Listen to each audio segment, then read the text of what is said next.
The stagecoach from Abilene was always late. That was simply a fact of life in Harlan Flats, the kind of unincorporated nowhere that existed only because a water well had been sunk 30 years ago, and stubborn men had refused to move on when the easy money dried up. The town had a post office, a general store, a livery, a saloon that doubled as a barber shop on Sundays, and a single unpaved main street that turned to orange mud every time it rained and cracked into something resembling sun-baked pottery during the dry months, which was most of them. The surrounding land was hard country, flat in some stretches, cut through by dry creek beds and shallow arroyos in others, the kind of terrain that looked deceptively manageable from a distance and punished you badly for the mistake of thinking so. Silas Boone stood outside the post office with his arms crossed and his hat pulled low, watching the dust cloud that preceded the coach's arrival. He was 38 years old, although anyone who didn't know his exact age would have guessed somewhere past 40. That wasn't an insult. It was just the arithmetic of ranching in West Texas. The sun had put permanent creases at the corners of his eyes. His hands were scarred across the knuckles from a broken fence post incident 4 winters ago that had required 7 stitches from a doctor who'd ridden out from Abilene and charged enough for the trip that Silas had felt the debt in his gut for months afterward. He was a large man, broad through the chest, with the kind of physical presence that came not from vanity, but from simply having to move heavy things his entire adult life. He had not wanted to be here. The letter had been Martha Crane's idea. Martha, who ran the general store with her husband Gus, and who had appointed herself the unofficial social conscience of Harlan Flats sometime around the turn of the decade. It was Martha who had pointed out, in that direct way she had, that left no room for argument, that Silas had been managing a working cattle ranch alone for 2 years since his wife Eleanor had passed, that the winter coming looked to be brutal, that his herd numbers were down, that his fences needed work, and that a man could not do everything by himself and maintain any of it properly. "You need help," Martha had said. "I've got Rodrigo," Silas had replied, referring to his one remaining hand, a quiet man of 50 who had worked the Boone Ranch since Eleanor's time. "Rodrigo is 50 years old with a bad knee," Martha had said, "and you know it." He had known it, he just hadn't wanted to say it out loud. The advertisement in the correspondence agency's circular had been straightforward. He had written his response in 2 drafts, the first 2 blunt, the second still blunt but slightly more civil. He had listed the practical requirements: someone willing to work, someone honest about their abilities, someone who understood that the arrangement was a business proposition first and that feelings were a secondary concern if they developed at all. He had not lied about the condition of the ranch. He had described it accurately: a working property with debts outstanding, cattle numbers reduced by the previous year's drought, the main house in need of some repairs that he hadn't gotten to, a well that functioned but was beginning to show its age. He had not dressed it up. He'd figured a woman who came anyway, knowing all that, was probably the kind of woman who could be useful. 3 replies had come. He had chosen Vivian Ashcroft's response almost by accident. It had been the shortest, the least adorned, and the most direct. She had not described herself as gentle or sweet or devoted. She had said she was 29 years old, in good health, experienced with domestic work and with animals, and willing to move to an unfamiliar place if the situation was honest. She had signed her name without flourish. He had written back and confirmed the arrangement. A date had been set, and now the stagecoach was materializing out of the afternoon dust, and Silas was standing here with his hat pulled low, trying to figure out what, exactly, he was supposed to do with his face. The coach stopped. The driver climbed down with the particular stiffness of a man who'd been sitting on a hard bench since early morning. 2 passengers disembarked. A drummer in a checkered suit who had clearly made this run before because he went straight for the saloon without looking around, and then a woman appeared in the doorway of the coach. She was not what he had expected, though he would have been hard-pressed to articulate precisely what he had expected. She was not young in the soft way of women who'd been protected from hard circumstances. She was composed, which was different from being pretty, though she was that too in an unremarkable way: dark hair pinned back simply, dark eyes that moved over the street and the buildings and the people on it with the kind of calm assessment that reminded Silas, oddly, of the way an experienced horse buyer looked at animals. Not unfriendly, just taking stock. She wore a traveling dress that had been good quality once and had been kept carefully since, and she carried a single large bag and a smaller one that she'd looped over one arm. She set the large bag down on the ground outside the coach and stood next to it and looked at him. "Mr. Boone," she said. Not a question. "Miss Ashcroft," he said. There was a brief pause in which neither of them seemed entirely sure what came next. "Is there somewhere I can get water before we go?" she said. It was a long ride. That was how it started. What? Martha Crane had insisted on a proper supper before Silas drove Vivian out to the ranch. This was partly hospitality and partly, Silas suspected, Martha's desire to have a thorough look at the woman before she disappeared 10 miles out of town. They sat at the table in the back room of the Crane's store, Martha and Gus and Silas and Vivian, eating beans and cornbread and a chicken that had been roasted earlier in the day, and Martha asked questions. She was not subtle about it, but she was not unkind either. She asked where Vivian had come from. "Pittsburgh," Vivian said. She asked what kind of work Vivian had done. Domestic work, sometime working in a dry goods shop, tending to an elderly woman for the better part of a year. She asked whether Vivian had family. "A brother in Ohio," she said. That was all. "No other family," Martha said, which was her way of asking about the circumstances without asking directly. "Not to speak of," Vivian said. She said it evenly, without inviting follow-up. Martha glanced at Silas across the table with an expression that said she noticed the evasion but wasn't going to push. Silas looked at his beans. Gus, who had been quiet through most of this, asked Vivian if she'd been this far west before. She said she hadn't. He asked what she thought of it. She considered for a moment and said the land was bigger than she'd imagined, that she understood now why people's voices had a different quality out here. Gus had looked at her with what might have been approval at that, and said that was a more interesting answer than most people gave. After supper, Silas loaded Vivian's bags into the back of the wagon, and they drove out of town on the road that ran west-southwest toward the Boone property. The evening had settled into the particular orange and purple that West Texas did better than anywhere else, and the air had cooled off the brutal afternoon temperature to something almost tolerable. Neither of them said much for the first mile or two. Then Vivian said, "How many cattle? Right now?" "About 60 head, Silas said. "Was over 100 2 years ago. Lost a good portion to the drought. Lost a few more to a sickness that came through in the fall." "What kind of sickness?" "Blackleg. Lost 9 animals before we figured out what it was and pulled the others off that pasture." She was quiet for a moment. Then she said, "Is the grazing land still affected?"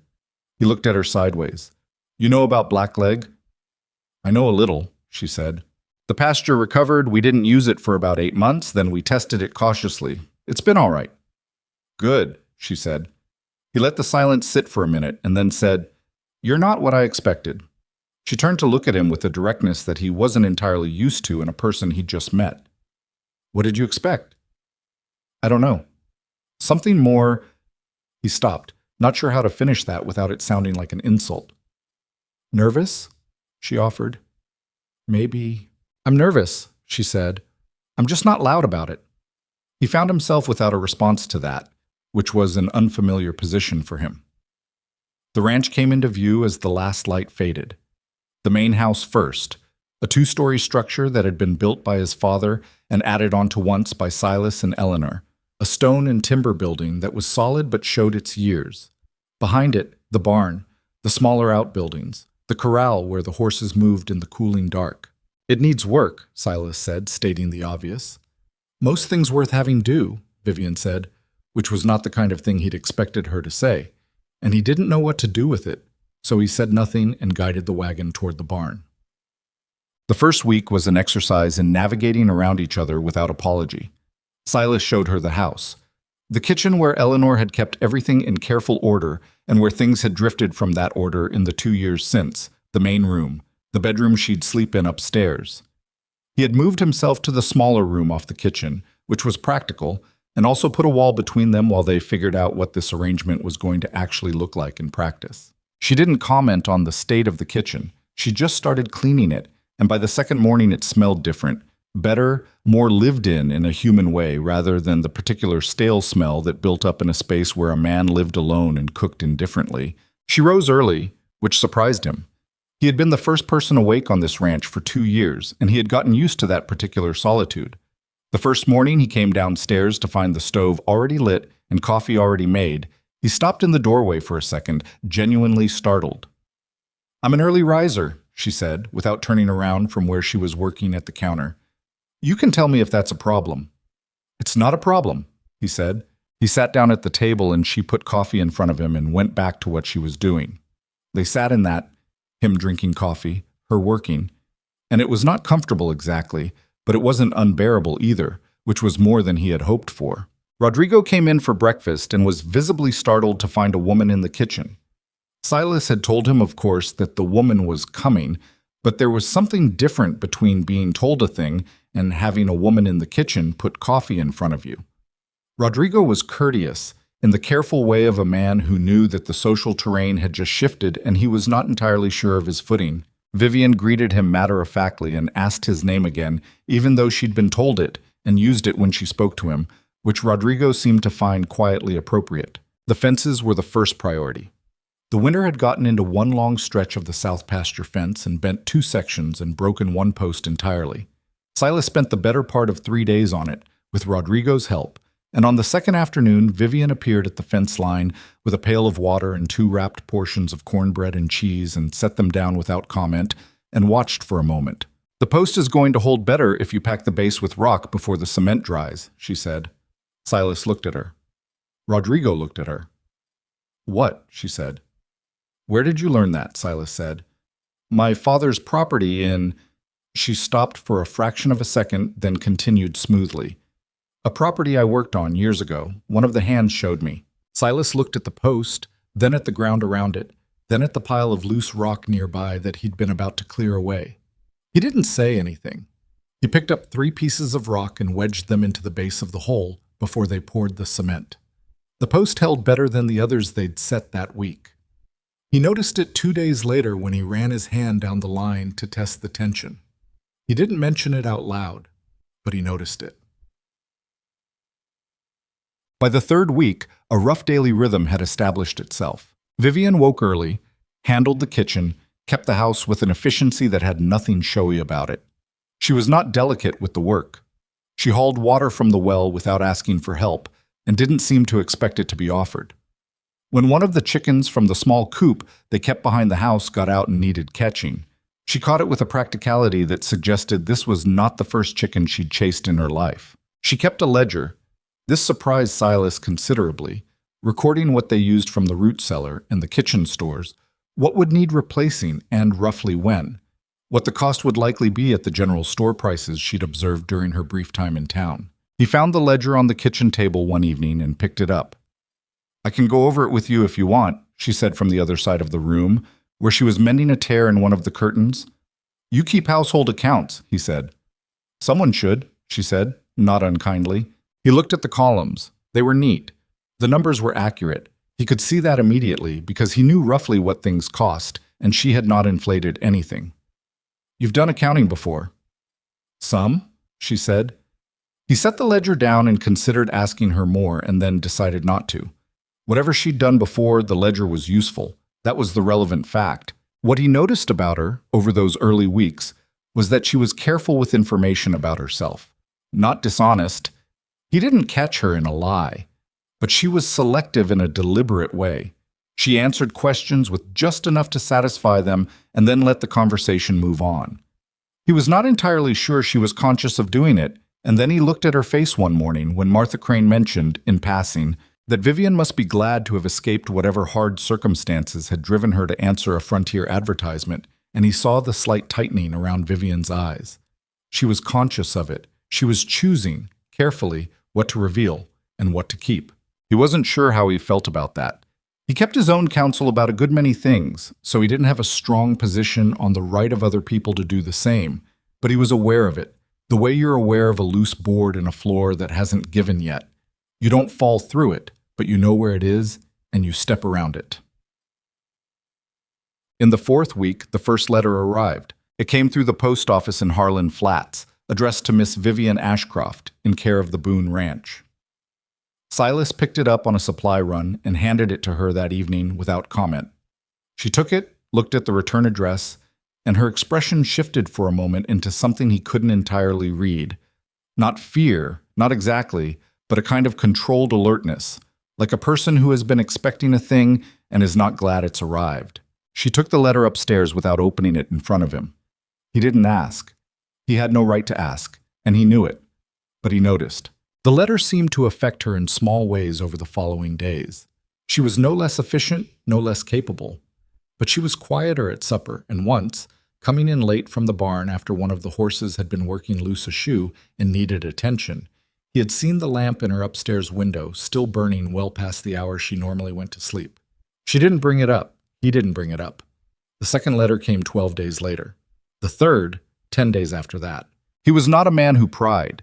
He had been raised in a family where privacy was considered a basic right that people didn't need to earn, and he had extended that courtesy to his wife and to Rodrigo and to every hand who'd ever worked his ranch.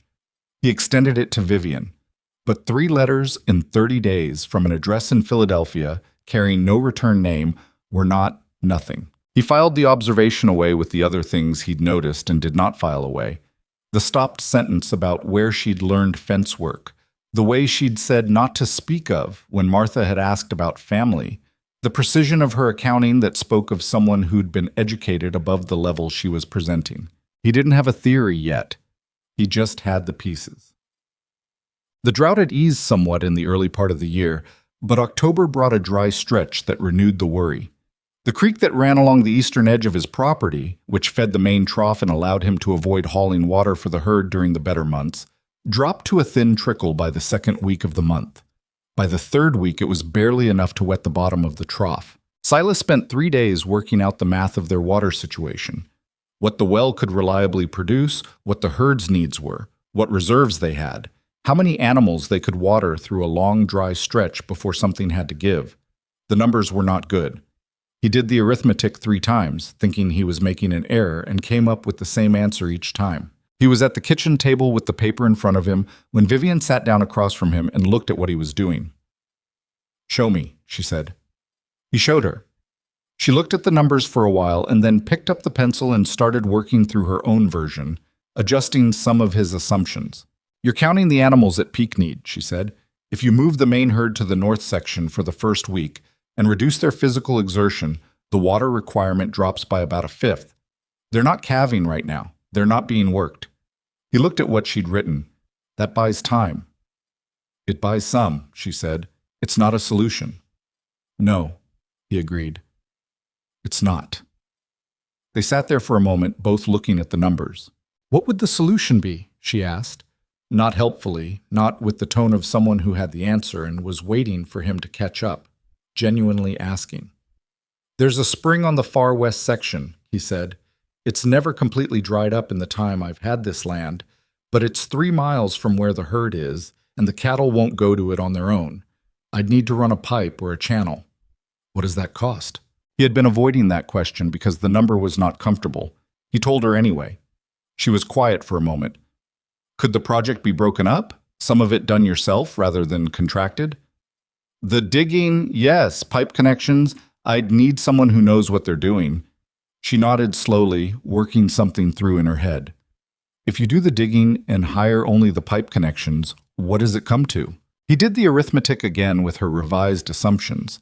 The number was still not comfortable, but it was less impossible. "You'd need to borrow," she said. "I know," he said. He said it with the flatness of a man who has borrowed before and remembers what that felt like. "Edwin Cross," she said. "That was the banker in Harlan Flats." "Yes." A pause. "Is he fair?" Silas looked at her. "He's a banker." Something crossed her face at that. Not quite a smile, but in the vicinity of one. "That's not an answer." "It's the only one I've got," he said. He applied for the loan the following week. Cross gave him terms that were manageable but not generous, with a repayment timeline that had some give in it so long as the spring herd sale went reasonably well. Silas signed the papers and went home and started digging. Vivian worked alongside him for 3 of the 4 days the digging took. She did not ask his permission to do this, and he did not offer objection. He had initially thought she was going to help for an hour, prove something, and then go back to the house. But she didn't. She dug steadily and badly at first, and better as she learned how to use her body for the work, rather than fighting it, and by the second day she was keeping a reasonable pace alongside Rodrigo. At the end of the second day, when the three of them were sitting in the shade of the wagon eating the lunch she'd packed that morning, Rodrigo said, in the careful way he had, "You're stronger than you look." "Most people are," Vivian said, and passed him the water chant. The water problem was solved, imperfectly.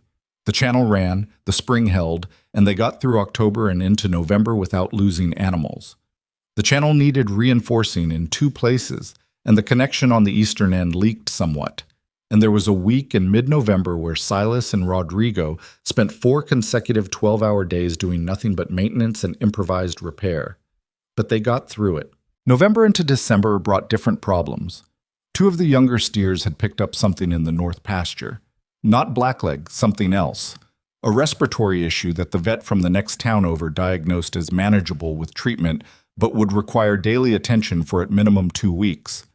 The cost of the vet's visit went on the ledger alongside everything else. One of the outbuilding roofs had developed a leak that was, in the scheme of things, minor but needed addressing before the winter rains came in earnest. Silas did not enjoy December. He had not enjoyed December for several years. This December was marginally better than the previous 2, but it was still a month where he lay awake at night going through the numbers and finding that they didn't quite add up, and trying to figure out where the slack was, and often not finding it. One night, coming downstairs for water sometime past midnight, he found Vivian at the kitchen table with the ledger open and a cup of tea gone cold at her elbow. She was not writing in it. She was reading it, working through something. "You should sleep," he said. "You should too," she said, without looking up. He got his water and stood in the kitchen for a moment. "What are you looking at?" "The feed cost for the next quarter," she said. "If we reduce the supplemental grain slightly and increase the hay ration." She paused, ran her finger down a column. "The cattle won't love it, but they'll tolerate it. The cost savings over 4 months would be enough to cover the roof repair with some left over." He sat down at the table. She slid the ledger toward him and he looked at where she was pointing. She walked him through the numbers. They were right. "That's good," he said. "It's not a permanent solution," she said. "The debt level overall—" She stopped herself as if she'd been about to say something and had reconsidered. "Say it," he said. She looked at him for a moment across the table. The kitchen was lit by one lamp, and the shadows made her expression harder to read than usual. "The debt level is manageable if nothing goes wrong," she said, "but it doesn't have a lot of tolerance built into it. If another drought year happens, or an illness takes a section of the herd, or the spring sale prices drop." "I know," he said. "I'm not criticizing how you've run things," she said. "I'm stating what the numbers say." "I know that too," he said. "I've been looking at those same numbers for 2 years." A silence settled between them. Not uncomfortable, exactly. More like the silence between 2 people who are sitting with the same difficult fact and don't have anything to add to it. "You're good at this," he said, meaning the numbers. "I've had practice," she said. "Where?" he said. Not aggressively, just genuinely. She picked up her tea, realized it was cold, set it back down. "Different places," she said. He could have pushed. He decided not to. He took the ledger, read through her calculations again, and said, "Start the feed adjustment Monday." "All right," she said. He went back upstairs, and whether she slept after that he didn't know. But in the morning the lamp was off and the house was quiet. And by the time he came down, she had the stove going and coffee made and was standing at the window looking out at the gray December morning with an expression he couldn't interpret and didn't try to. Christmas came without ceremony. There was no one to come from outside, and neither Silas nor Vivian were people who required observance of the day in any formal way. Vivian made a better meal than usual. A piece of cured ham that Gus Crane had sent out with the previous supply delivery, roasted sweet potatoes, cornbread with actual butter. They ate at the kitchen table and Rodrigo ate with them, which was not their normal arrangement, but it seemed wrong not to invite him, and he accepted without fuss. After the meal, Rodrigo went back to his small quarters in the barn building, and Silas and Vivian sat at the table with the remains of the meal between them, and for a while neither of them spoke. "Thank you for the meal," Silas said. He was not a man who gave compliments easily, and it came out sounding slightly more formal than he'd intended. "You're welcome," she said. Then, after a moment, "Is this better or worse than you expected?" He looked at her. Then I expected of what? This, she said. This arrangement. He turned his cup in his hands and thought about how to answer that honestly. Better, he said. You work hard. You don't complain. You're smarter about things than I gave credit for before you arrived. He paused. That's not an insult. I didn't know what to expect. She seemed to find that acceptable. And what did you expect? Someone who'd be more... He searched for the right word. More fragile. Or more demanding. Or both. People from the East usually seem that way to you? People who haven't dealt with this kind of work usually seem that way, he corrected. You're not most people. Something moved in her expression at that. Not sentimentality, nothing so easy. More like a person receiving a thing they'd been hoping for without allowing themselves to hope for it. She picked up her cup and drank from it and looked at the table. What about you? He said. Is it what you expected? No, she said. He waited. I expected it to be harder to be here, she said. Not the work. The being here part. He wasn't entirely sure what that meant, and she didn't elaborate, and he left it. What he knew, by the end of that December, was that the arrangement had settled into something more functional than he'd had any right to expect when he'd stood outside the post office watching a stagecoach come in from Abilene. She was capable and sensible and stubborn in useful ways. She did not perform helplessness. She did not require reassurance. When she was wrong about something, she admitted it without theater. And when he was wrong about something, she told him so without using it as a weapon. He was not going to call what he felt about her easy or simple. It was not either of those things. There was the awareness of her which had been there since the first evening and had not faded as he'd half expected it to. The sound of her moving in the kitchen, the way she stood when she was thinking through a problem, the fact that she laughed rarely and with genuine amusement when she did. There was also the persistent sense that she was keeping something back, that the woman he was coming to know was real but incomplete, like a map with one significant territory left blank. He told himself that everyone had territory they kept to themselves. He told himself this was not his concern. He would tell himself this for several more months before the letters from Philadelphia made that position impossible to hold. January arrived with the first real cold of the season, not the brutal killing cold that some years brought, but enough to make the mornings difficult and the animals restless. Silas and Rodrigo spent the first week of the month winterizing the sections of fence that had been flagged as weak before the ground froze hard. Vivian handled the house and the records and twice came out to the fence line with midday provisions. The fourth letter arrived mid-January. This one was heavier than the previous three. He handed it to her with the rest of the post. A circular from the land registry office, a notice from Edwin Cross about the next payment date on the loan, and watched her face when she saw it. The controlled alertness again, the careful stillness. She took it upstairs and he didn't see it again. But that evening, over supper, she was quieter than usual, and once, just once, he saw her press the heel of her hand against her forehead in a gesture that was purely private and that she didn't know he saw. She was not a woman who showed distress easily, and the gesture was brief, and when she put her hand back down, she was composed again. After the meal, when he was carrying the plates to the basin, he said, without looking at her, "If you need anything, if there's something that would help with whatever that is, you can tell me." She was quiet for long enough that he thought she wasn't going to answer. Then she said, "I know." "All right," he said. "I'm handling it," she said. "I can see that," he said. He did not press. But that night, lying in the small room off the kitchen, listening to the cold wind off the open land, he thought about the letters from Philadelphia and the half-finished sentence about a property she'd worked on, and the eyes that had assessed Harlan Flats and the Boone Ranch with the practiced calm of someone who had seen better and was not troubled by the difference. And he thought that the picture these pieces made, if you set them next to each other, was not the picture of a woman who had come from domestic service. He didn't know what picture they made instead. He only knew that the blank territory on the map was larger than he'd initially believed, and that whatever was in it, the letters from Philadelphia were connected to it, and the letters were getting more frequent, and she was losing sleep over them. He fell asleep with that knowledge, and no answer to it, and in the morning there was coffee on the stove, and Vivian was already in the barn, checking on the animals with the respiratory issue, and the day went forward as it always did, practical and demanding, pushing everything else aside with the blunt insistence of work that needed to be done. That was January. They were not yet 4 months in. Spring would change things. He could feel it coming, the way you feel a change in weather before it arrives. Not the specific shape of it, just the pressure of something building in the distance, moving toward them with the patience of weather, indifferent to whether they were ready for it or not. February came in cold and stayed that way longer than anyone in Harlan Flats thought was fair.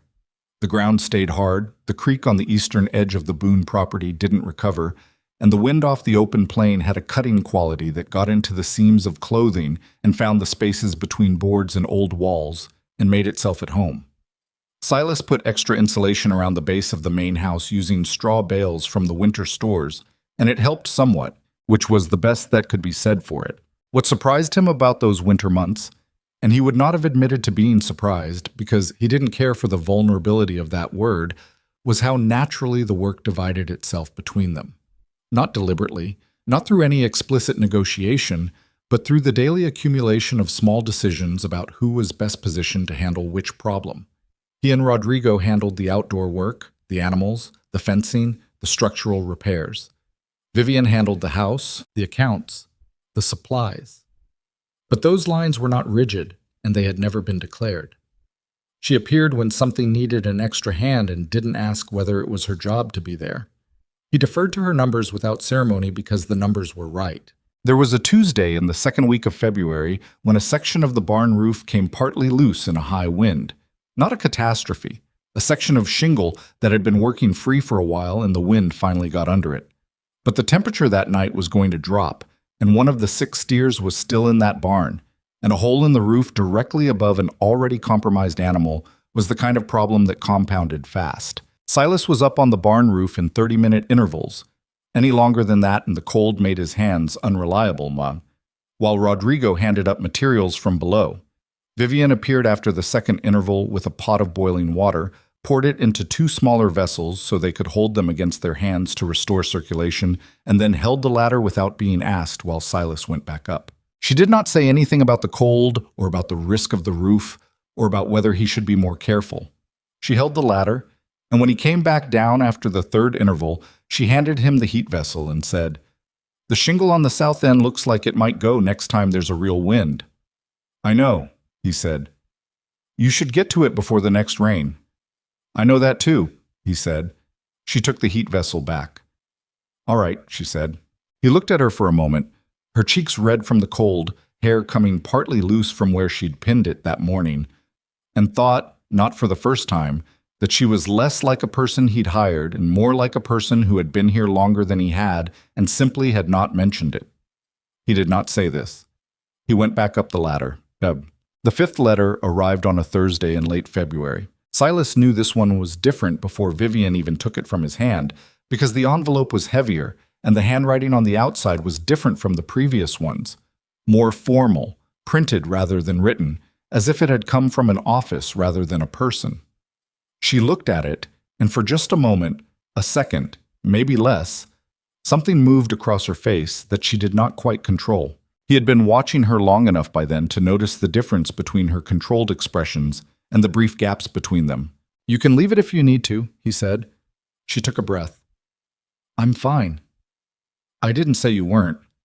She looked at him with a directness that was slightly different from her usual kind, more searching, less steady. Then she took the letter and went upstairs. He was in the barn that evening when he heard her footsteps on the stairs, and then a pause, and then she came through the barn door and stood in the doorway. He was working on the axle of the small wagon, which had been making a sound he didn't like. He looked up. "I need to tell you something," she said. "I'm not entirely sure how." He set down the tool he was holding and gave her his attention. She came a few steps further into the barn and stood with her arms crossed. Not defensively, more like she was holding herself together. The lamplight caught the side of her face, and she was looking at the ground, at nothing, working through something in her head before she said it. "The letters," she said. "I know you've noticed them." "I noticed," he said. "They're from a solicitor's office in Philadelphia. There's—" She stopped, started again. "My father's estate is in the process of being settled. He passed 8 months ago. The solicitor has been corresponding with me about it, and the correspondence has become more—" a pause. "More pressing." Silas waited. My father was a wealthy man, she said. She said it the way you'd say something you've been putting off saying because once it's said, it changes everything. I mean, considerably wealthy. The estate is substantial. He looked at her for a long moment. Then he said, "How substantial?" She told him a number. It was not a number that had any precedent in his experience. He'd heard numbers like it in the context of railroad barons and Eastern industrialists in newspaper articles, not in the context of a woman standing in his barn in February with her arms crossed over her coat. He said nothing for what was probably a longer stretch of silence than was entirely polite. "I didn't put it in the advertisement," she said. "Obviously." "No," he said. I needed, she pressed her lips together. I needed to know that wherever I went, I was going because of who I am, not what I have. I've been around wealth my entire life, and I've watched what it does. The men who approached me in Philadelphia were not interested in me. They wanted access to the inheritance. I wanted to be somewhere that those two things were separate. She looked at him with the same directness she'd used since the first day, but there was something underneath it now that was more exposed. This was the only way I could think of to do that. "And the ranch," he said slowly. "You came here knowing what the situation was." "Yes." "Knowing the debt, the numbers, all of it." "Yes." He picked up the tool again, turned it in his hands, not because he needed it, just to have something to do with his hands while he worked through this. "You could have told me." "I know," she said. "I should have told you sooner." A pause. "I was afraid that if you knew, everything between us would change. The way you look at me, the way we work together. I didn't want it filtered through that." He thought about the ledger and the fence post and the digging and the barn roof. He thought about December and the tea gone cold at her elbow and February and the heat vessel against his hands. He thought about the way she'd said on the very first night in the wagon that most things worth having needed work. "It changes some things," he said. "I know." "I need to think about what things," he said. She nodded once. "All right." She went back to the house. He stayed in the barn for another hour with the wagon axle and the quiet and the cold. And then he went inside, and she had supper ready, and they ate it and talked about the south fence and the steers' recovery and the weather forecast that the Harlan Flats postmaster had relayed from the county seat. And neither of them mentioned the barn conversation. Not that night, not yet, but something had shifted. They both knew it had, and they both chose, separately, to let it sit for now. She did so. March came in warmer than expected, which was a gift and also a warning. West Texas springs that started warm often broke into violent weather by April or May. The creek began to recover. The 6 steers were fully healthy by the first week of the month, which removed one item from the account of things that needed worrying about. Silas took the first steps toward the spring herd sale, making the arrangements with the stock buyer who came out from Abilene each year, and the preliminary numbers looked better than the previous year, which wasn't saying much, but was saying something. Vivian's revelation settled into the space between them and changed shape as it did. He had been honest with himself about it in those first few days, turned it over, examined what he actually felt about it. The surprise was real. The confusion about why she hadn't told him sooner was real. But the anger he'd briefly expected to feel didn't fully materialize, and when he looked at why, he arrived at an uncomfortable answer. He understood. He understood the choice she'd made because he had made versions of it himself. Keeping things back from people until he knew how much to trust them, presenting himself as more capable or less troubled than he actually was, protecting the most vulnerable things by not displaying them. He had no principled objection to the practice. He just had the specific experience of being the person who hadn't been told. She watched him carefully in those weeks without making it obvious that she was doing so. He watched her not watching him and thought, "She's waiting to see if I'm going to hold it against her." He wasn't, but he also didn't rush to tell her so because he was still sorting out what the information meant for the practical shape of things. An inheritance of that size changed the balance between them in ways that were not simple. She had come here presenting herself as a practical equal in a practical arrangement. What she actually was, financially, was someone who could buy the ranch and everything on it, and the Crane store, and half the rest of Harlan Flats without significantly inconveniencing herself. That was not an easy thing to hold alongside the image of a woman hauling water from the well. He raised it directly one Sunday afternoon when the work had paused and they were both in the main room, her with the ledger, him with the fence survey he'd been meaning to complete. "The inheritance," he said, without preamble. "What are you planning to do about it?" She looked up from the ledger. "Accept it," she said. "There's no choice about that. My father didn't structure things in a way that allows me to refuse it." And then, she considered this carefully. "I haven't decided entirely. I have ideas, but they're not fully formed." A pause. "Why?" "Because I need to understand what this arrangement actually is," he said. "Not accusatory, just direct.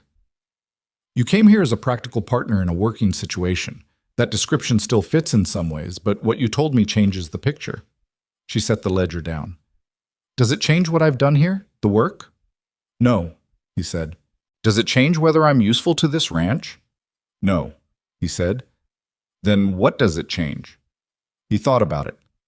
"It changes the terms," he said. "What you put in, what you get out, what's fair between us. I can't accept the situation exactly as it was before you told me, because the situation isn't exactly what I thought it was." She was quiet for a moment. Then she said something he hadn't expected. "That's honest." "I try to be," he said. "Most people," she said slowly, "would either decide the money doesn't matter and say so, even if it does, or decide it's all that matters and let everything else go. You're actually thinking about where the truth is." "Seems like the right approach," he said. She looked at him, the same searching look she'd given him in the barn that February night. "Yes," she said. "It is." They didn't resolve it that afternoon, but the conversation had been had, and that was its own kind of progress. April brought two things, rain and strangers. The rain came first, a genuine 3-day stretch in the second week of the month that was more than they'd seen in any continuous period for 2 years. The creek filled properly. The north pasture, which had been dry grazed to almost nothing, began to green with a speed that was almost startling. Silas walked the fence line after the second day and came back in a better mood than Rodrigo had seen him in for a while. And Rodrigo mentioned this to Vivian in the careful way he had, which was as close as he got to open warmth. The strangers came on the Thursday of that same week. 2 men. They arrived by horse rather than coach, which meant they hadn't come through Harlan Flats on the regular route. They'd come cross-country from the south, which was not the obvious approach to anything in this part of the territory. Silas saw them coming from the main house window and was at the front of the property when they arrived at the gate. They were well dressed for the road, which meant they'd started somewhere that had a decent dry goods supply. One was older, somewhere past 50, with silver at the temples and the bearing of a man who was accustomed to people stepping aside for him. The other was younger, a clerk type carrying a leather satchel who kept glancing at the older man for cues. "Afternoon," Silas said. "Good afternoon," the older man said. His voice had the flattened vowels of the East. "We're looking for a Miss Vivian Ashcroft. We were told she might be found here." "Told by who?" Silas said. "The postal office in town." A pause, and then something that was meant to be a reassuring smile. "My name is Caldwell. I represent the legal interests of the Ashcroft estate." Silas looked at him for a long moment. "I'll see if she's available," he said. "Wait here." He went into the house, took the stairs at a reasonable pace, and found Vivian at the upstairs window. She had already seen them. "I know who they are," she said, her voice level. "Caldwell is the senior solicitor. He's been handling the estate correspondence. He says the postal office gave you up." Her jaw tightened slightly. "Martha," she said, not with anger, just with the recognition of an inevitability. "Do you want to talk to him?" She was quiet for a moment. "I need to eventually. Might as well be now." She straightened her shoulders, which was a gesture he'd come to recognize. Not anxiety, not bravado, just the deliberate gathering of herself before she went into something that required composure. "I'll be right outside," he said. She looked at him. "You don't have to—" "I know," he said. They went down together. The conversation with Caldwell lasted nearly an hour, conducted on the porch. The younger man sat on the step and wrote in a notebook and said nothing. Caldwell was smooth and professional and determined in the way of a man who had been hired to obtain a specific result and intended to deliver it. The estate, he explained, was fully settled. The documentation was prepared. Her inheritance was ready to be transferred as soon as she appeared in person at the Philadelphia office or designated a legal representative to act on her behalf. Vivian listened to all of this with the careful stillness Silas had come to know. "When is the deadline?" she said. "The estate is structured to release at your 30th birthday," Caldwell said. "That is 3 months from now." "I'm aware of the date," she said. "There are—" He paused, selecting his words. "There are interested parties who have also become aware of the date. It would be in your best interest to act before then, rather than after." Vivian looked at him. "What interested parties?" "I am not at liberty to specify at this time," Caldwell said, "only to advise that the timeline has significance beyond the legal." There was a particular silence after that sentence. Silas, leaning against the porch post with his arms crossed, said, "If you've got something specific to say, say it." Caldwell glanced at him with a brief assessment, as if recalibrating. "I'm simply advising Miss Ashcroft that the proper and expedient course of action is to complete the transfer without unnecessary delay." "She heard you," Silas said. "She'll make her decision." Caldwell looked back at Vivian. She met his eyes with the steadiness that Silas thought must have been somewhat disconcerting for a man who was accustomed to being the most composed person in any given conversation. "I'll send you a written response within the week," she said. "You can stay at the Harlan Flats Saloon. They have rooms." Caldwell nodded, gathered himself, and left with the clerk in tow. When the dust of their departure had settled, Vivian stayed on the porch for a moment with her hands on the railing and her back to Silas. He waited. "Interested parties," she said quietly. "Not to him exactly. To the afternoon, to the space in front of her." "What does that mean?" he said. She turned around. The controlled composure was in place, but under it he could see something working. "It means someone has found out where I am," she said, "and that someone is not waiting patiently." "Someone from the East?" "Someone who very much wants my inheritance and believes that an unmarried woman of 30 approaching a large estate transfer is a problem to be solved," she said. "I've been avoiding this problem for the better part of a year." "And now it's arrived," Silas said. "And now it's arrived," she agreed. The town had noticed Caldwell. Small places had a particular relationship with strangers, not hostile exactly, but attentive in a way that cities weren't. 2 well-dressed men from the East arriving on horseback asking at the post office for a woman out on the Boone Ranch were the kind of detail that circulated through Harlan Flats by the following morning. Martha Crane came out to the ranch on Saturday.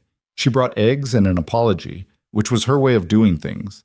She would have given up Vivian's location without thinking twice, because that was the kind of forthright, uncomplicated honesty that Martha applied to everything, and she would immediately feel bad about the consequences, even though she couldn't have predicted them. "I didn't think," Martha said to Vivian at the kitchen table, with the eggs on the counter. "I know you didn't," Vivian said. "It's all right." "Who are they?" Vivian looked at Martha with a measuring expression, as if calculating how much to say. Martha waited her out with the patience of a woman who had dealt with reluctant talkers her entire life. "My father's estate lawyers," Vivian said. Martha took this in. "Your father passed then?" 8 months ago. "And the estate?" Martha's eyes were quiet but sharp. She ran a general store. She was not innocent about the connection between money and the appearance of lawyers from elsewhere. "Is substantial," Vivian said simply. Martha sat with this for a moment. Then she did something that Silas, who was at the other end of the kitchen, pretending to have something to do with the stove fittings, found quietly remarkable. She reached across the table and patted Vivian's hand once, firmly, the way you'd pat the hand of someone who'd been carrying something heavy in a way that was obvious to everyone but themselves. "Well," Martha said, "that explains the composure." Vivian blinked. "What?" "A person doesn't get that calm about hard circumstances without having had considerably harder circumstances to practice on," Martha said. "I wondered about it. Now I have a better idea." Vivian looked at her hand. Then she said, "I didn't come here to make things complicated." "Honey," Martha said, "complicated finds people. Nobody sends for it." The 5th and 6th letters arrived within 3 days of each other in late April, and these were different from the ones that had preceded them. The earlier correspondence had been formal, the measured language of solicitors and estate administrators. These were something else. The handwriting on the envelope of the first was not Caldwell's, and when Vivian brought it to the kitchen table that evening and opened it, Silas watched her face change in a way that was more significant than anything he'd seen before. She read it twice. Then she folded it and set it down with deliberate care, the way you set something down when you want to make sure you don't crumple it. "Who is it?" he asked. She looked up. "His name is Victor Langford," she said. He was... A pause. "He was pursuing a business arrangement with my father before he died. He believes that arrangement included certain access to the family assets." "Does it?" "No," she said. "Nothing in the estate documents gives him any legitimate claim. My father disliked him. The business arrangement fell apart before it was finalized." She pressed 2 fingers against the edge of the folded letter. "But Victor Langford is not a man who lets legal technicalities determine what he believes he deserves." "What does the letter say?" She considered for a moment, then pushed it across the table. He read it. It was short, and it was not threatening in any overt way. It was far too careful for that. But underneath the formal language was something that read like a warning presented as a courtesy. Langford wrote that he was aware she had placed herself in a remote location, that he understood her reasons, and that he hoped she would recognize the wisdom of returning to Philadelphia at the appropriate time to complete the estate matters in a manner that accounted for the interests of all involved parties. He wrote that he would be traveling west in the coming weeks on other business. Silas put the letter down. "He's coming here," he said. "That's what traveling west means," she said. "And the second letter?" She opened it. This one was from Caldwell, shorter, more urgent than any of his previous correspondence, advising Vivian to complete the estate transfer as quickly as possible, and noting, with the strained neutrality of a man who was professionally required to be neutral but personally alarmed, that a third party had made inquiries at the Philadelphia estate office regarding the terms of the transfer. Silas sat back in his chair. "He's trying to establish some kind of claim before you take control of it." "That's my understanding," she said. "What kind of claim could he have? If the documents don't support it..." "Legal claims don't have to be valid to be effective," she said, with the tone of someone who'd had this thought before and hadn't found it comforting. "He has money, lawyers, time, and the willingness to use all 3. Even a baseless claim filed in the right courts at the right moment creates delays, complications. If the estate transfer is tied up in litigation for a year..." She stopped. "There are provisions in my father's estate documents that create problems if the inheritance is not accepted by my 30th birthday. Victor knows this." "He's boxing you in with the deadline," Silas said. "He's trying to," she said. They sat in the kitchen with the 2 letters between them on the table, and the lamp burned and the wind moved outside, and somewhere in the distance, one of the horses shifted in the barn. "What are you going to do?" he said. "I'm thinking," she said. She was quiet for a long moment, and he let her be quiet. Then she said, "I'm not going back to Philadelphia. Not on his timeline, and not to be managed by him. Whatever happens with the estate, it happens from here." "This isn't Philadelphia," he said. Not as a warning, just as a statement of fact that included everything that entailed: the distance from courts and lawyers and legal mechanisms, the isolation, the limited resources. "I know that," she said. "I know exactly what this is and what it isn't." She looked at him across the table. "I also know that I have more options here than Victor thinks I do." He raised an eyebrow. "Such as?" "I'll tell you when there are more than ideas," she said. He might have pressed a month ago. He didn't press now. He was beginning to understand that she thought through things before she spoke about them, and that the thinking was usually worth the wait. May arrived and the ranch entered its most demanding stretch of the year, the period before the spring sale, when every animal needed to be in the best possible condition, when every fence needed to hold, when the daily work expanded to fill every available hour of daylight and a few that weren't daylight at all. Silas and Rodrigo worked from before sunrise. Vivian managed everything else and appeared where she was needed, and the days were full of the specific, unromantic exhaustion of people doing large amounts of physical labor in service of a goal that might or might not come out right. The town had absorbed the fact of Caldwell's visit and produced a variety of theories about it. Silas heard most of them through Gus Crane, who had the particular kind of ear that collected information passively by virtue of running a store where everyone eventually appeared. The theories ranged from the credible, she was an heiress avoiding an arranged marriage, to the implausible, she was an heiress fleeing a criminal associate, to the absurd. She was not who she claimed to be at all, and the ranch was some kind of cover. Silas addressed none of them, and Vivian addressed none of them, which had the inevitable effect of making the theories more elaborate. What Silas noticed through all of it was how Harlan Flats responded to Vivian. She had been here 7 months. She had not sought out the town's goodwill. She was not the type of person who sought it, who worked rooms or performed warmth for social purposes, but she had been present in the ways that mattered in a small community. She had helped the Cranes inventory their dry goods when Gus threw out his back in March. She had sat with Hannah Peake, the schoolteacher's wife, through a difficult week when the schoolteacher was away. She had walked a horse back to the Delacourt farm, 3 miles east, when it had turned up loose on the road near the ranch. None of these things were done for effect. They were done because they were the right response to the available circumstance. The town had noticed. People in Harlan Flats didn't articulate affection easily. It wasn't that kind of community. But they expressed it in the particular way of small frontier places, through the slight warming in a greeting, through the second cup of coffee offered without asking, through the way people shifted to include you in the sidewalk conversation rather than concluding it when you arrived. Vivian had been included. She was becoming, quietly and without fanfare, one of them. Silas saw this and didn't say anything about it, but he saw it. What? The argument happened on a Thursday night in the second week of May, and it was the first real argument they'd had. It started over something practical, a decision about the stock selection for the spring sale, specifically about whether to sell 4 of the younger steers now or hold them through summer. Silas wanted to sell. The numbers were reasonable, and he was risk-averse about holding animals through summer on the chance that the prices would be better in the fall. Vivian thought the summer grass projections, given the wet April, supported holding at least 2 of them. The summer projections are projections, he said. They're not guarantees. No, she said, but the wet April is documented fact, and it's changed the grazing outlook materially. You're selling at a discount against risk you might not actually face. I'm not comfortable with might, he said. We're already taking risk, she said. Every decision in this operation involves risk. The question is which risks are worth taking and which aren't. I know how risk works, he said with more edge than he'd intended.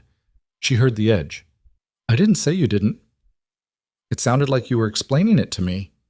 She looked at him with a directness that had shifted from her usual calm into something more pointed. I was disagreeing with you about the numbers. That's different from questioning your competence. The numbers are mine, he said. This is my ranch. The moment the words were out, he knew they'd landed wrong. Not false, but wrong in their timing and their force. And he saw it in her face, the small flinch that she controlled immediately and replaced with steadiness. I know it is, she said, quietly. I've never claimed otherwise. He was quiet for a moment. The kitchen felt smaller than it usually did. That came out harder than I meant, he said. It did, she agreed. She was not going to give him an easy exit from it, which was her right, and he respected it even while it was uncomfortable. I've been making decisions on this ranch alone for 2 years, he said. He stopped, looking for the honest version of what he was trying to say. It's an adjustment, having someone challenge the numbers. I understand that, she said, but you asked me to help manage this operation. I can't do that without occasionally disagreeing with you. He looked at the table. Then he said, hold 2 of the younger steers. She looked at him. You're probably right about the summer projections, he said. I'm selling from worry, not from good arithmetic. She was quiet for a moment. Then she said, thank you. Don't thank me, he said. Just be right. Something crossed her face that might have been the beginning of a laugh, which she suppressed, but not entirely. I'll do my best, she said. It was not a smooth resolution. It was not the kind of scene that made for easy recollection. But it was honest, and it moved things forward in the particular unglamorous way that honest things usually do. Not with a clean click, but with the slight shifting of weight that comes from deciding to trust someone a fraction more than you did the day before. At the end of May, a man rode through Harlan Flats that nobody sent for. He came from the east by coach, and he took a room at the saloon and asked no obvious questions. But he was there for 2 nights, and in those 2 nights he spoke to Caldwell, who was still in town waiting for Vivian's written response. He spoke to the postmaster. He asked, with the smooth casualness of a man who had done this before, about the Boone Ranch and the woman staying there and how far out from town the property ran. Gus Crane mentioned it on the Sunday supply run. He described the man, well-dressed, somewhere past 40, dark-haired, with an air about him that Gus characterized, in his careful way, as the air of someone who considers every room he walks into to already be his. Silas listened and didn't say much. He drove back to the ranch with the supplies and told Vivian what Gus had said. She received this information in silence. "Know him?" Silas said. "From the description," she said. "Yes?" A pause. "That's Victor Langford." He had arrived sooner than the letter had suggested. Silas thought about that, about what it meant for a man to write a letter describing a future visit and then arrive before the letter had been adequately processed, before the people who received it had time to prepare. "He knows about the ranch," Silas said. "He's been asking. He's gathering information," she said. Her voice was steady, but the stillness had the particular quality of a person preparing rather than simply resting. "That's what he does before he moves." Silas looked at her.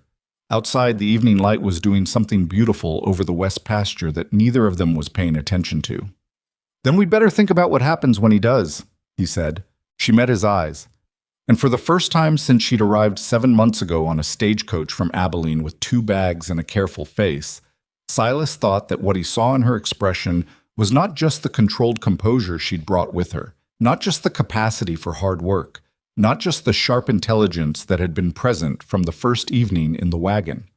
What he saw was someone deciding, without quite saying so, that this was the place she intended to stand and hold. Victor Langford came to the ranch on a Monday morning, which said something about him. A man who arrived on a Monday was a man who wanted you to understand that this was business, not courtesy. That he was not spending his weekend on you, that his time was organized around priorities and you were one of them, efficiently scheduled. He came alone, which was also deliberate. No clerk, no accompanying lawyer, just a single well-dressed man on a good horse, arriving at the Boone property gate at 9 in the morning as if he'd been invited. Silas was at the corral when he heard the approach. He set down the post driver he'd been working with and walked to the gate, and he looked at Victor Langford the way he looked at any animal or person he hadn't made up his mind about yet, without rushing to a conclusion. Langford was perhaps 45, lean in the way of men who are conscious of their physical presentation. His suit was too good for the road, which meant he'd changed somewhere close before coming out here, which meant he'd wanted to arrive looking like he hadn't traveled. His face was pleasant in a practiced way. Open expression, easy manner, the look of a man who had spent years making first impressions and had gotten very good at engineering them. "Mr. Boone," he said, pulling up at the gate. "My name is Victor Langford. I'm an associate of Miss Ashcroft's from Philadelphia. I was hoping to have a word with her." "She know you're coming?" Silas said. A brief, calibrated pause. "We've been in correspondence." "That's not what I asked." Langford's pleasant expression didn't waver, but something behind it reassessed. "I don't have a specific appointment, no. I was hoping she'd have a few minutes." "Wait here," Silas said. He went to the house. Vivian was in the kitchen, and from the slight set of her shoulders when he came through the door, she had seen Langford arriving from the window. "He's at the gate," Silas said. "I know," she said. "You want to talk to him?" She turned from the window. She had the particular composure she wore for difficult situations. Not performance, just the genuine settling of herself into something stable before she walked into something unstable. "I need to. The longer I avoid it, the more advantage he thinks he has." "I'll be outside," Silas said. "You don't—" "I know I don't have to," he said. "I'm going to be outside." She looked at him for a moment, and then nodded once, and they went out together. Hold. The conversation on the porch lasted 40 minutes and was the most civil-sounding hostile exchange Silas had witnessed in his life. Langford sat in the chair Vivian offered him and crossed one leg over the other and spoke in the measured, reasonable tones of a man who had decided that reasonableness was his best weapon. He opened by expressing condolences about her father's passing. Vivian received this with appropriate acknowledgement and no warmth. He remarked on the property. Complimentary, slightly surprised in a way that was probably calculated to suggest he'd expected less. He mentioned the journey from the East with the practiced self-deprecation of a wealthy man describing inconvenience for effect. And then he got to it. Vivian, he said, dropping the formal address with the ease of a man who considers intimacy a tool, your father and I had reached an understanding before his health deteriorated. You know this. I know you believe that, she said. I also know the understanding was never formalized. That's a technicality. That's the law, she said. His expression remained pleasant. The law is one framework, he said. There are others. Your father trusted me with significant aspects of his business interests for nearly 4 years. The relationship was substantive. I think you'd find, if you were willing to consider it honestly, that some recognition of that relationship in the estate settlement would be appropriate. My father had a will, Vivian said. He wrote it himself. The will expresses what he considered appropriate. Wills written during periods of declining health are sometimes, he selected his word carefully, imprecise in capturing the full picture of a man's intentions. Are you suggesting my father's will should be contested? She said. I'm suggesting there might be room for a private arrangement that avoids the necessity of any formal legal proceedings, he said. Something that serves everyone's interests without the considerable unpleasantness and cost of a protracted dispute. The word dispute sat in the air between them. Silas, leaning against the porch rail with his arms crossed, said nothing. He was watching Langford the way he watched a piece of weather building on the horizon, gauging it, not underestimating it. Vivian looked at Langford for a long moment. You're describing a threat, she said. You're doing it very politely, but that's what it is. Something shifted slightly in Langford's manner. Not anger. Not quite. More like the dropping of a layer. I'm describing reality, he said. You're a young woman managing a complex inheritance from a remote location with no legal representation immediately available, approaching a deadline that carries significant consequences. I have resources, legal experience, and relationships with the courts in Philadelphia. I'm offering you the opportunity to resolve this simply. Simply for you, she said. Simply for everyone, he said. She looked at him without blinking. No, she said. A pause. Vivian, no, she said again. Cleaner this time, more final. Langford sat with this for a moment. Then he unfolded himself from the chair with the unhurried movements of a man who is not finished but is choosing to pause. I'm staying in Harlan Flats for a few weeks, he said. I hope you'll give the matter more thought. You're welcome to stay as long as you like, she said. My answer won't change. He looked at Silas for the first time since the porch conversation had begun. It was a brief, frank assessment, the kind of look that was evaluating something other than the obvious. Then he put his hat on, stepped off the porch, mounted his horse, and rode back toward town. When he was gone, Vivian sat down in the chair he'd vacated and put her hands flat on her thighs and breathed slowly. You all right? Silas said. Yes, she said. Then, he won't stop at a conversation. I know, Silas said. He's going to find another angle, she said. He always has another angle. Silas looked toward the road where the dust from Langford's horse was still settling. Then we figure out what the angles are before he uses them. Tiens, the angle appeared within the week, and it came from a direction that Silas should have anticipated and was angry at himself for not anticipating fully. Edwin Cross sent a letter to the ranch on Friday. Silas read it at the kitchen table with Vivian across from him, and as he read it, the particular cold feeling that comes from recognizing a trap after you've stepped in, it settled into his chest. The letter was formal and briefly worded. Cross had conducted a review of outstanding loans in his portfolio and had determined that the terms of Silas's loan required adjustment given current market conditions. Specifically, he was accelerating the repayment timeline.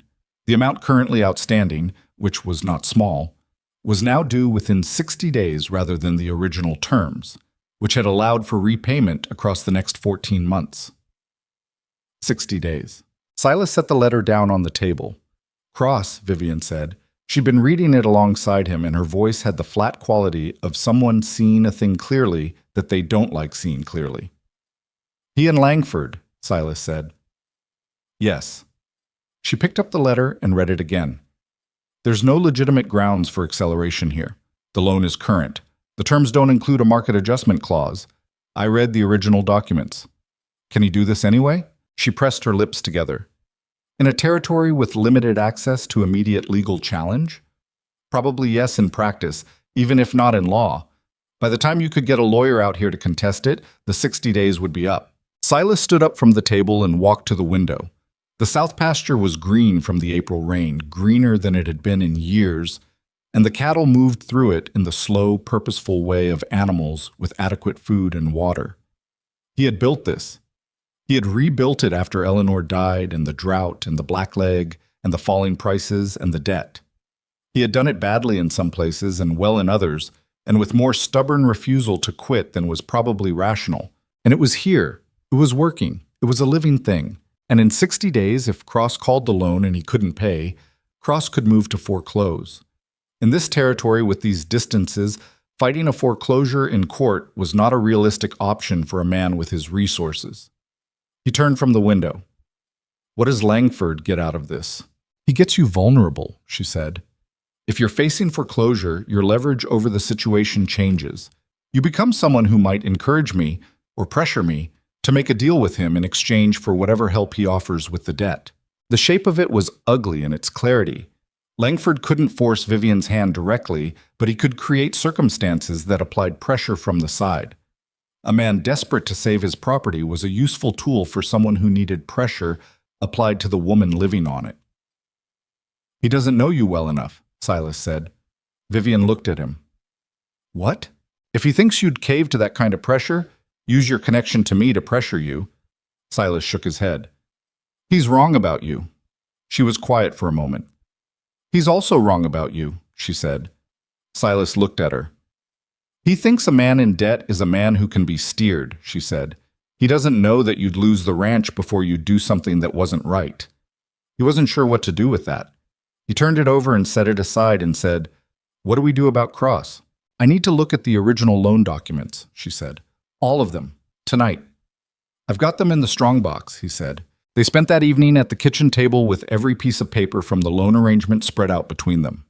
Vivian went through each document with the focused attention of someone who read legal language not as a foreign tongue, but as a familiar one, marking passages with a pencil, cross-referencing between documents.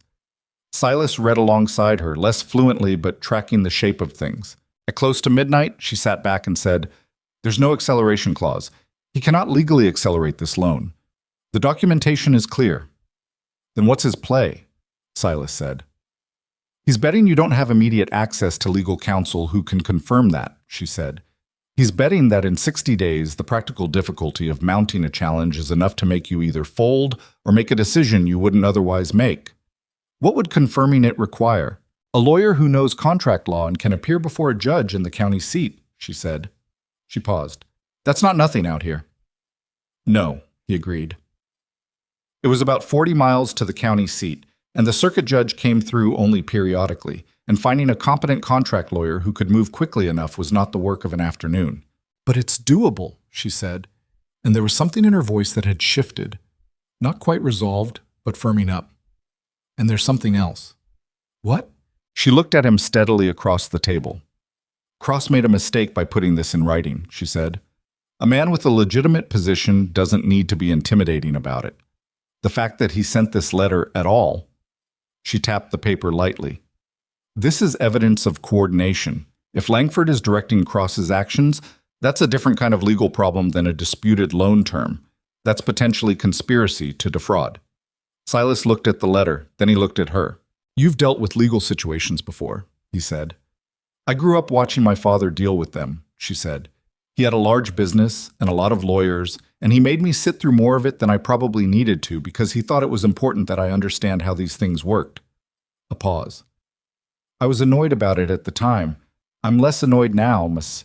Langford made his second visit to the ranch 4 days after Cross's letter arrived. This time he didn't come alone. He brought a man he introduced as his associate, a narrow-faced man named Pratt, who carried himself with the particular efficiency of someone hired for functions that weren't primarily social. Silas didn't like him on sight, which was not a complicated response, and he didn't examine it. Langford's manner had changed since the first visit.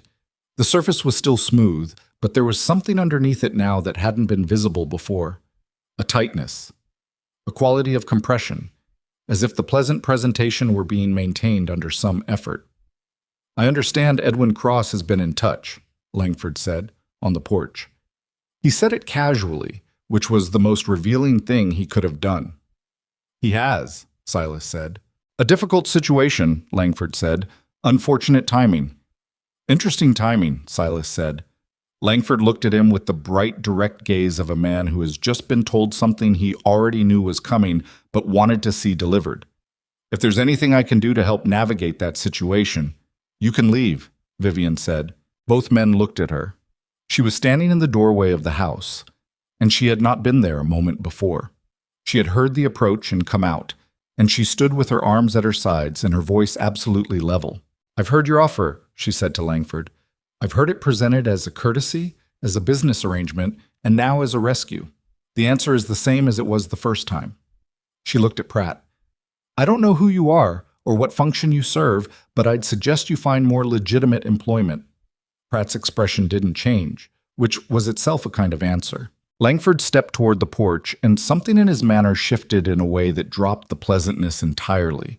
Not to aggression, but to the flat, impersonal tone of a man who has decided to stop being polite because politeness has not been productive. Vivian, you're making a serious mistake. The deadline? I'm aware of the deadline, she said. The cross loan is unenforceable as presented, she said, and you know that, and he knows that, and I suspect the county judge will know it too when the matter is put before him. A very brief pause. Something moved in Langford's face, not quite surprise, but the adjustment that comes from a calculation being revised. You've had legal counsel, he said. I've had common sense and good documentation, she said. Get off this property. For a long moment, Langford stood at the base of the porch steps and looked at her, and Silas stood 3 feet to his right, and nobody moved. Then Langford put his hat back on and said, quietly and without heat, You're going to need more than documentation, Vivian. He left. Pratt followed. Silas watched them go, then turned to look at Vivian. She was still standing in the doorway, and for the first time he saw the composure it cost her. The slight unevenness in her breathing, the way her hands, which had been still during the confrontation, now pressed briefly against her sides before she released them. That last thing he said, Silas said. I know, she said. He's not finished. No, she agreed. He's not. She moved from the doorway and sat down on the porch step, which was unlike her.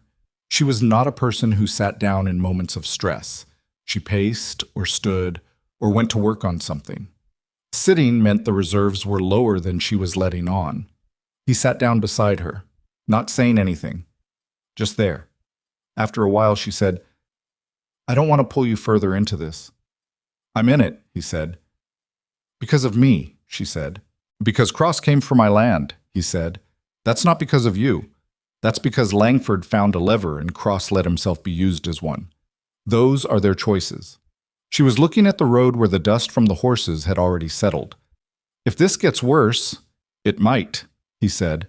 I mean, significantly worse. Legal proceedings, court challenges, financial... Vivian, he said. She stopped. I've had bad years, he said. I've had years where I wasn't sure there was going to be anything left. I kept working anyway because this is my land and I built what's here and I don't give things up before they're actually gone. He looked at the south pasture, the green of it in the afternoon light. I'm not giving up on this either. She looked at him sideways. The directness was there, but quieter than usual. Something underneath it that was less guarded than he'd seen before. Why? She said. Not challenging, just asking. He thought about how to answer honestly without overclaiming. Because what we've built here is worth something, he said. The ranch, the way we've been running it, that's worth defending. A pause. And because you're worth defending, that's a separate thing, and I'm not going to pretend it isn't. She was quiet for a moment. Then she said, I'm not easy. I noticed, he said. I keep things back. I think about everything before I say it.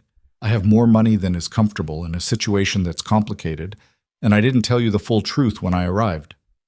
Also noticed, he said, and you're still... She stopped. I'm still here, he said. Yes. The afternoon light moved across the property, and a hawk crossed the sky above the south pasture, and somewhere in the barn, Rodrigo was doing something that involved a rhythmic hammering, and neither of them said anything more for a while. And what sat between them in the quiet was not comfortable and not uncomplicated, but was real, in a way that both of them understood without needing to name it. 3 days later, Rodrigo came back from a supply run to Harlan Flats with news. He reported it to Silas first, in the direct, economical way he communicated important things. Without drama, but without softening either. 2 men had arrived from the county seat. They were staying at the saloon. One of them was a lawyer. Gus Crane had spoken to him briefly and gathered that he was connected to a firm that handled commercial disputes. The other man, Rodrigo said, didn't look like a lawyer. He looked like someone hired to stand near lawyers when the other side might object to the lawyers. Silas absorbed this and then went to find Vivian. She was in the barn, checking the feet of one of the horses who'd been favoring her left foreleg. She listened to what Rodrigo had reported without looking up from the hoof she was examining, and then set the leg down and straightened and said, "He's escalating." "County seat lawyers," Silas said. "What does that mean in practical terms?" "It means he's preparing to file something," she said. "Either a challenge to my father's will through whatever legal mechanism he can construct, or a claim of some kind against the estate, or both. He's establishing legal presence here rather than relying on Philadelphia courts, which is smart. Local courts move faster. The judge doesn't know the full picture, and the burden is on me to contest rather than on him to prove." "How fast can something like that move?" "Faster than you'd want," she said. She ran a hand along the horse's neck, absently thinking. "If he files and gets a temporary restraining order on the estate transfer, even a baseless one, it complicates the deadline. And if the estate transfer is delayed past my birthday, what happens?" Silas said. She looked at him. "There's a provision in the estate documents. My father put it there for reasons that made sense at the time. He was concerned about the estate falling into protracted legal limbo if something happened to me. If the transfer is not completed by my 30th birthday, the estate enters a 60-day administrative hold. During that hold, the estate's appointed administrator has limited control." "Who's the appointed administrator?" Silas said, already sensing the answer. "Caldwell's firm," she said. "My father trusted them. And Caldwell is—" She stopped. "Caldwell is being pressured by Langford. I don't know the details, but I can see it in the correspondence. The letter advising me to move quickly, the way he phrased the warning about interested parties. Langford has something on him, or over him, or he's offered him something. Either way, if the estate goes into administrative hold with Caldwell's firm in control and Langford applying pressure to Caldwell—" "He gets access," Silas said. "Not legally," she said, "but practically.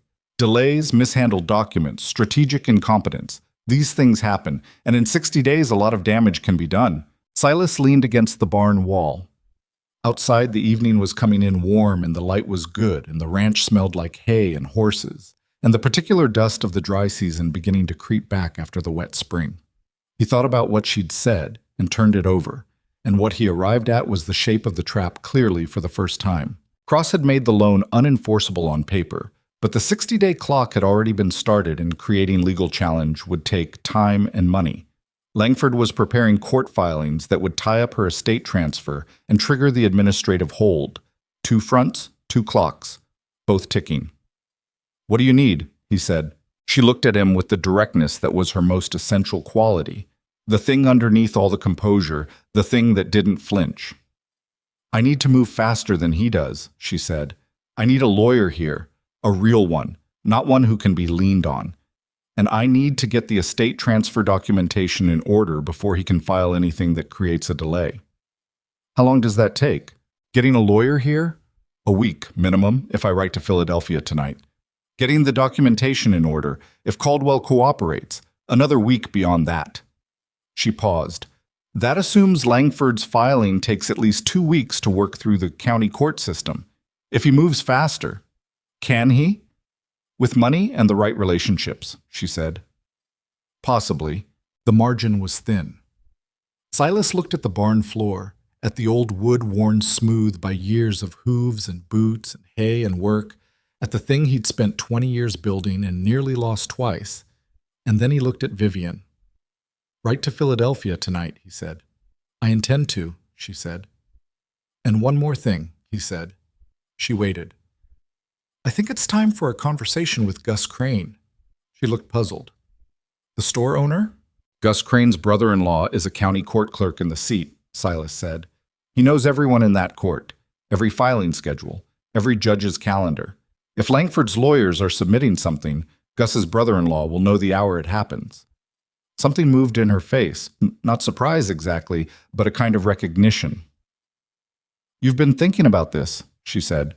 "I've been thinking about it since Cross sent his letter," he said. "I just needed to understand the full shape before I started moving." She looked at him for a long moment. The barn was quiet around them, the horse shifting weight behind her, the evening working its way toward dark outside the open door. "Silas," she said. "What?" "I'm glad I came on that stagecoach," she said. It was a plain statement, not dressed up, and she said it looking directly at him, which was how she said everything that mattered. He didn't say anything immediately. He let it sit. Then he said, "Write the letter." She almost smiled. The near smile he'd become familiar with, the one that came when something landed exactly as it was meant to. She went past him toward the house, and he stayed in the barn for a few minutes after she'd gone, and the horse nuzzled his shoulder, and outside the west was burning itself out in orange and deep red, and the ranch stood in it solid and imperfect and entirely his. He went inside. The lamp in the kitchen was already lit, and Vivian was at the table with paper and a pen, writing in the quick, precise hand she used when she knew exactly what she meant to say. He put water on the stove for coffee, and neither of them spoke, and the scratch of the pen was the only sound in the house for a long time. He thought about Victor Langford in his saloon room in Harlan Flats, with his lawyers and his carefully cultivated leverage and his 60-day calculations. He thought about Edwin Cross, who had made himself a tool and would discover at some point that tools got set down when they'd served their purpose. He thought about the shape of the thing coming at them, the legal filings, the clock on the estate, the Cross loan, the man called Pratt who stood near lawyers when the other side might object. And then he stopped thinking about all of it and watched Vivian write, and thought instead about the fact that she was here, at this table, in this kitchen, writing a letter that was going to start the fight back. That was enough for tonight. The rest of it was going to be hard and imperfect and uncertain, and they were going to do it anyway. The letter to Philadelphia went out on a Tuesday.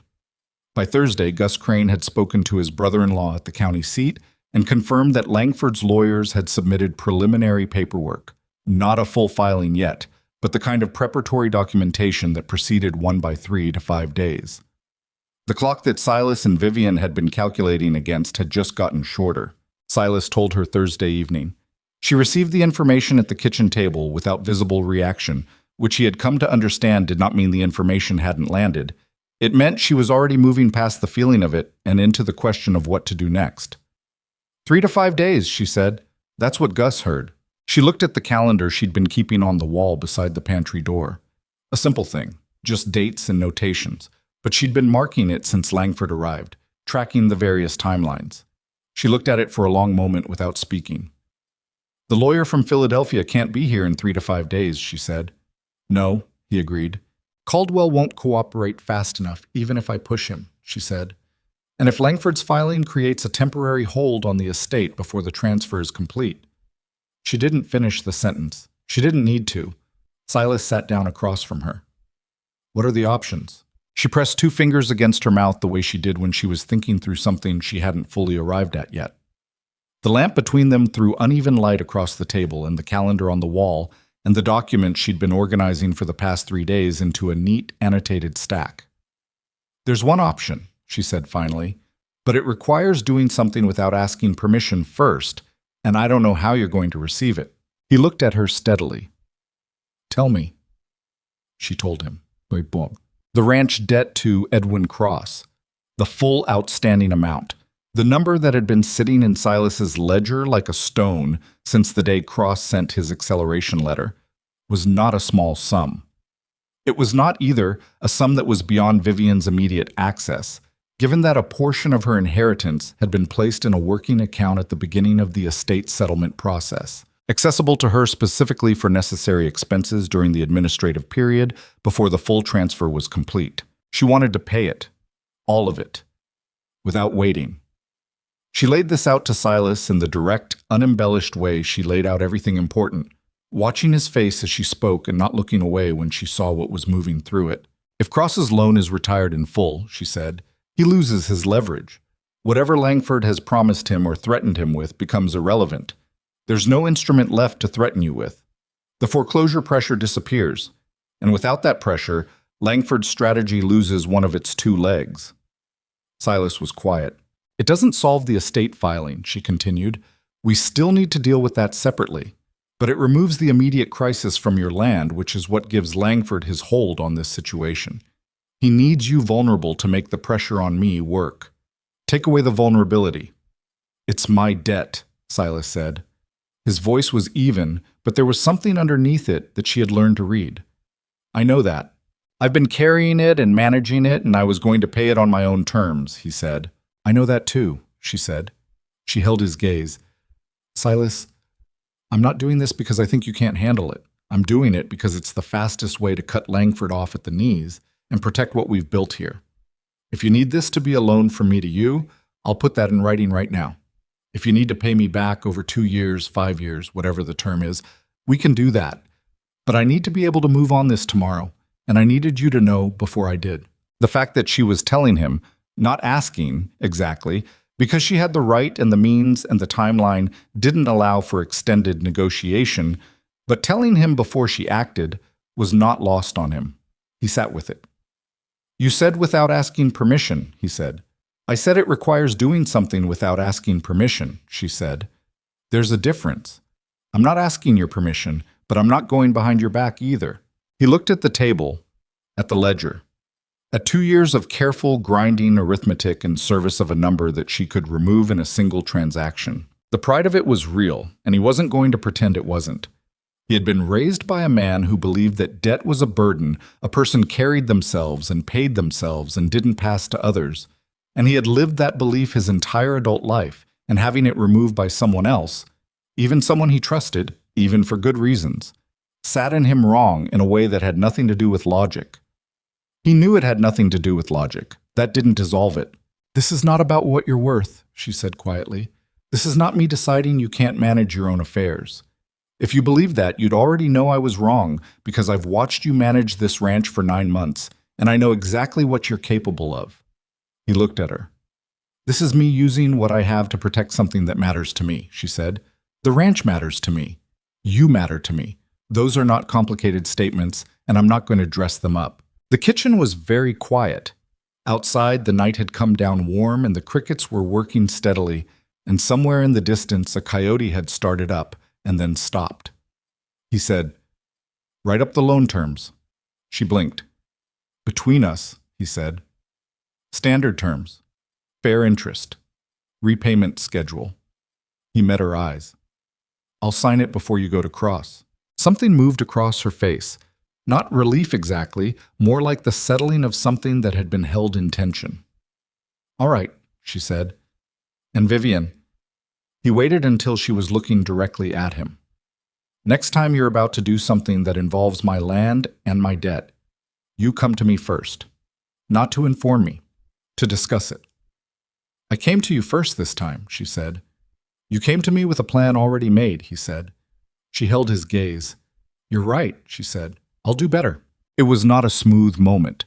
It was the kind of moment where two people with strong wills and genuine respect for each other arrive at an understanding through friction rather than ease, and the understanding is better for it even if the friction is uncomfortable. He knew it, and she knew it, and they let it be what it was. She got paper and wrote the loan terms in her clear hand. He read them, asked about one clause, she amended it, and he signed. She signed as the lender. The document was dated, witnessed the following morning by Rodrigo, who signed his name slowly and with the care of a man for whom a written signature was a significant act. Vivian rode into Harlan Flats on Friday morning with the loan document, the debt figure from Cross's original letter, and a bank draft drawn on her accessible estate funds. Silas had offered to come with her. She had said no, and he had understood why. This was something she needed to do herself, in her own name, with her own means, and having him there would have changed the character of it in ways that mattered to her. He watched her ride out from the front of the property and then went to work on the south fence, which had been waiting a week and couldn't wait much longer. Edwin Cross's office was above the post office, a narrow room with 2 windows and a desk that was larger than the room comfortably held. Cross himself was a compact man of 50-something with careful eyes and the slightly defensive manner of a person who is accustomed to being the most powerful person in a small room and is not certain of that status this morning. He stood when Vivian came in, which was reflex rather than courtesy. "Miss Ashcroft," he said. "Mr. Cross," she said. She sat down without being invited and put the document case on his desk. "I'm here to retire Mr. Boone's loan in full." A pause. Cross's careful eyes moved to the document case and back to her face. "The loan isn't due for—" "I'm aware of when it's due under the original terms," she said. "I'm also aware that you sent a letter attempting to accelerate those terms under a clause that doesn't exist in the loan documentation." She opened the case, removed the loan documents with the relevant passages marked, and set them on his desk facing him. "I've annotated the sections where an acceleration clause would need to appear, if one existed. It doesn't." Cross looked at the documents. His expression didn't change much, but something behind it shifted. "I'm not here to pursue that matter legally," Vivian said. "I'm here to pay the loan and be done with it. This is a bank draft for the full outstanding amount plus 3 months accrued interest, which is more than you're owed." She set the draft on top of the documents. "I'd like a receipt and a signed statement that the loan is retired and no further claim exists against the Boone property." Cross looked at the draft. He was doing arithmetic. Vivian could see it, calculating what Langford would say, what he'd promised, what the cost of this development was going to be for him. He was also calculating what his position was if a woman with the resources to retire a significant loan in cash sat across from him, with annotated documents pointing to his fraudulent acceleration attempt. "Mr. Langford," he started, "has no legal standing in this matter," she said. "This is between your institution and the Boone Ranch. Whatever arrangement you have with Mr. Langford is your own concern, but it doesn't affect this transaction." A long silence. "I'll need to verify the draft," Cross said. "Of course," she said. "I'll wait." He verified it. It was real. He wrote the receipt and the signed statement with the movements of a man who has lost a hand he thought he was holding and is not yet sure what comes next. Vivian took both documents, thanked him with the precise warmth of someone who means exactly as much as they're expressing and not a fraction more, and left. She did not allow herself to feel the full weight of it until she was back on the horse and moving out of Harlan Flats toward the ranch road. Then she breathed for the first time in what felt like hours and looked at the flat horizon and the wide sky and thought, one leg down. She told Silas that evening. He read the receipt and the signed statement and set them on the table with the care of a man handling something that is both a relief and a complicated feeling simultaneously. "He didn't fight it," Silas said. "He had nothing left to fight with," she said. "The documentation was too clear and the draft was real. His only move was to make the transaction and cut his losses before the fraudulent acceleration became a formal legal matter." Silas looked at the receipt. The number on it was the number he'd been carrying in his chest for 2 years, the number he'd done arithmetic around every night when he couldn't sleep.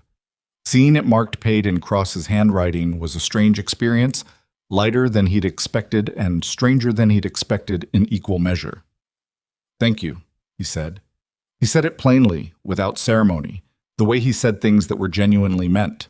She nodded once. "The loan terms stand," she said, "between us." "They stand," he agreed.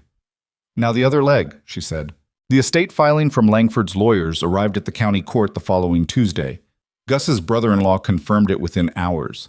It was, as Vivian had predicted, a challenge to the will's validity on the grounds of the testator's diminished capacity at the time of writing, accompanied by a claim of verbal agreement regarding estate disposition. Both were technically viable as legal strategies in the sense that they could be filed and would require response. Neither was strong on the facts, but strength on the facts was not Langford's immediate goal. Delay was the goal. Vivian's Philadelphia lawyer arrived on Thursday. His name was Hargrove, and he was 60, compact, and had the professional temperament of a man who had seen every variety of legal maneuvering in 4 decades of practice and was not easily impressed by any of them. He read Langford's filing in the saloon's back room while Vivian and Silas sat across from him, and when he finished, he set it down and said, "This is thin." "Thin enough to dismiss quickly?" Vivian asked. "Thin enough to dismiss," he said. "Not necessarily quickly. A motivated judge could sit on it for 6 weeks. An honest judge with a clear calendar could move it in 10 days. He looked at her. "Do we know anything about the judge assigned?" "His name is Alderman," Silas said. He's been the circuit judge here for 11 years.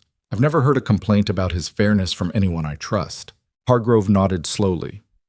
Then we file our response immediately and request expedited review given the estate deadline. The deadline itself is our strongest argument. The opposing counsel manufactured a time pressure situation using it, and a judge who sees that clearly is going to be motivated to resolve it before it achieves its intended effect. He looked at Vivian. I'll need everything. The will, the estate documents, your father's business records insofar as they relate to Langford's claimed agreement, Caldwell's correspondence. I have it, she said.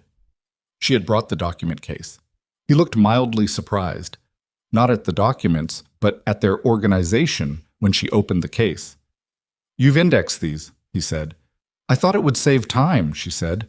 It will, he said. He almost smiled. The 4 days that followed were the most procedurally dense that Silas had experienced since his father's estate had gone through probate 20 years earlier, and that had been considerably simpler. Hargrove worked from the saloon's back room and communicated with the county court through a clerk he'd brought with him. Vivian was in and out of town daily, sometimes twice. Silas ran the ranch, which needed running regardless of anything else. The cattle didn't understand legal timelines, and the fences didn't care about court filings, and managed the particular frustration of being on the useful perimeter of a fight that he couldn't do much to directly influence. Rodrigo, who had been quietly present through all of it, with the steady unobtrusiveness of a man who understood that the situation was serious without requiring it to be explained to him, took on additional work without comment. He repaired the section of fence Silas had been working before all of this started. He moved the herd to the north section as Vivian had recommended months ago and kept them there without incident. He brought Silas coffee at the corral one afternoon and said, in his careful, economical way, "She's going to be all right." Silas looked at him. "Which she?" "Both," Rodrigo said and went back to work. On the third day, Langford came to the ranch again. Silas was at the front of the property when he arrived, and this time there was no pretense of social warmth in either of them. Langford stopped his horse at the gate and looked at Silas across it with the expression of a man who has made several calculations and doesn't like any of the answers. "The loan," Langford said. "Retired," Silas said. A pause. "She paid it." "I'm aware of what happened," Silas said. Langford looked at him with something that was closer to genuine feeling than anything he'd shown before. Not anger, not quite, but the particular frustration of a man who has underestimated a situation and knows it. "You understand that this doesn't change the legal situation with the estate," he said. "You filed a thin claim in front of an honest judge, and a lawyer who's handled cases like this for 40 years is responding to it," Silas said. "I think the legal situation is changing."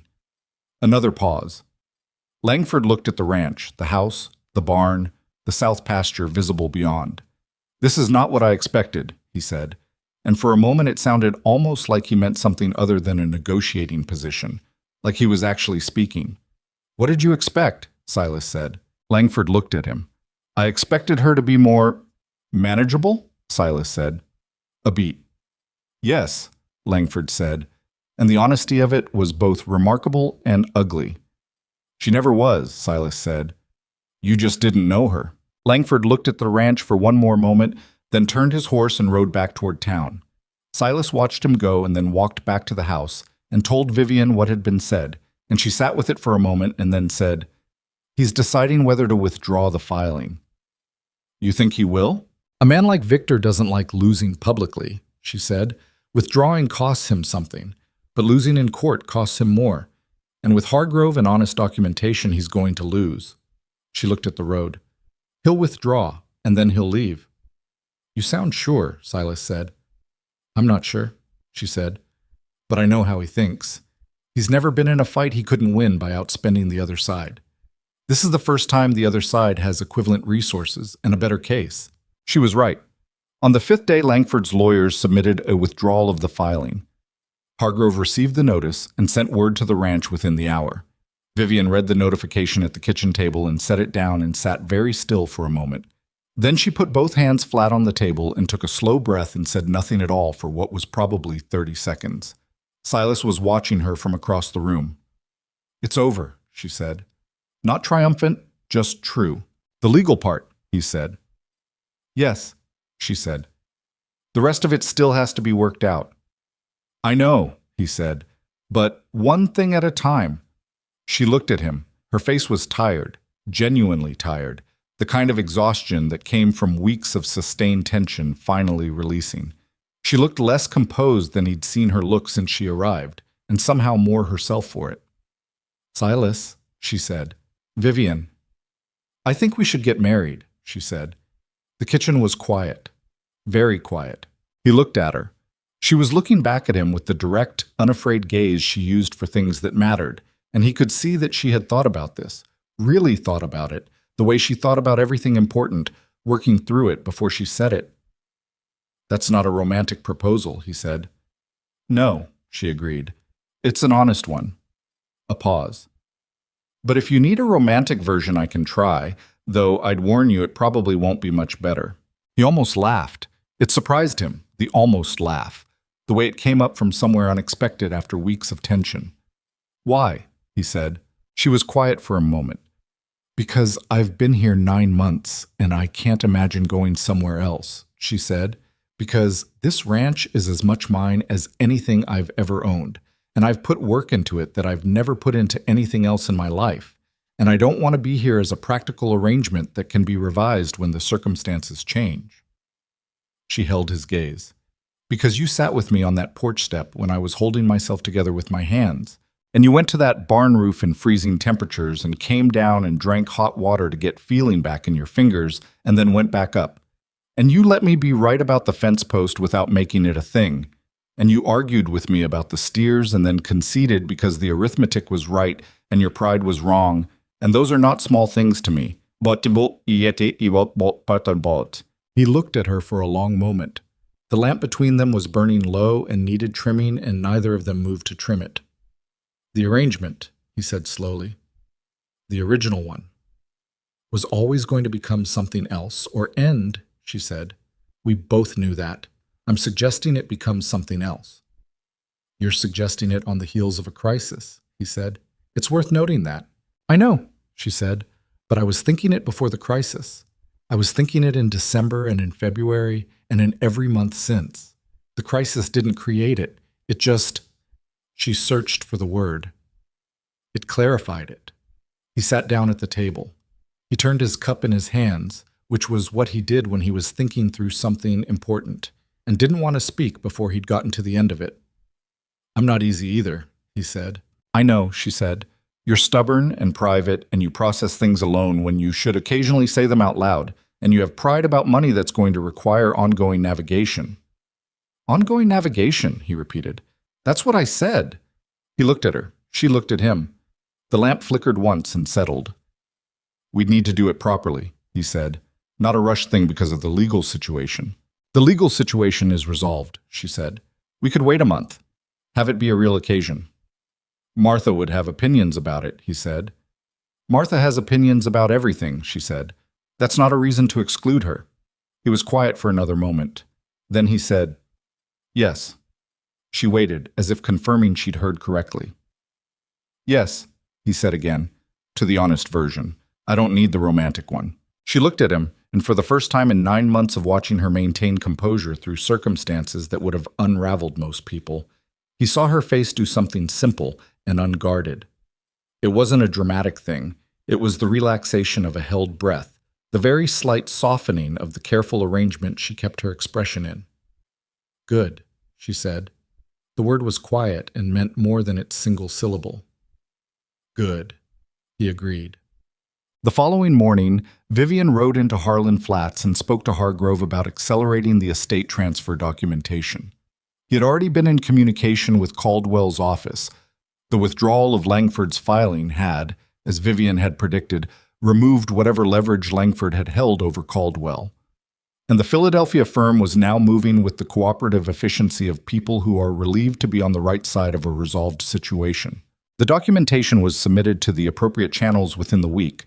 The timeline was tight against Vivian's 30th birthday, but Hargrove was experienced in tight timelines, and the judge, who handled the estate confirmation, was working from a clear case.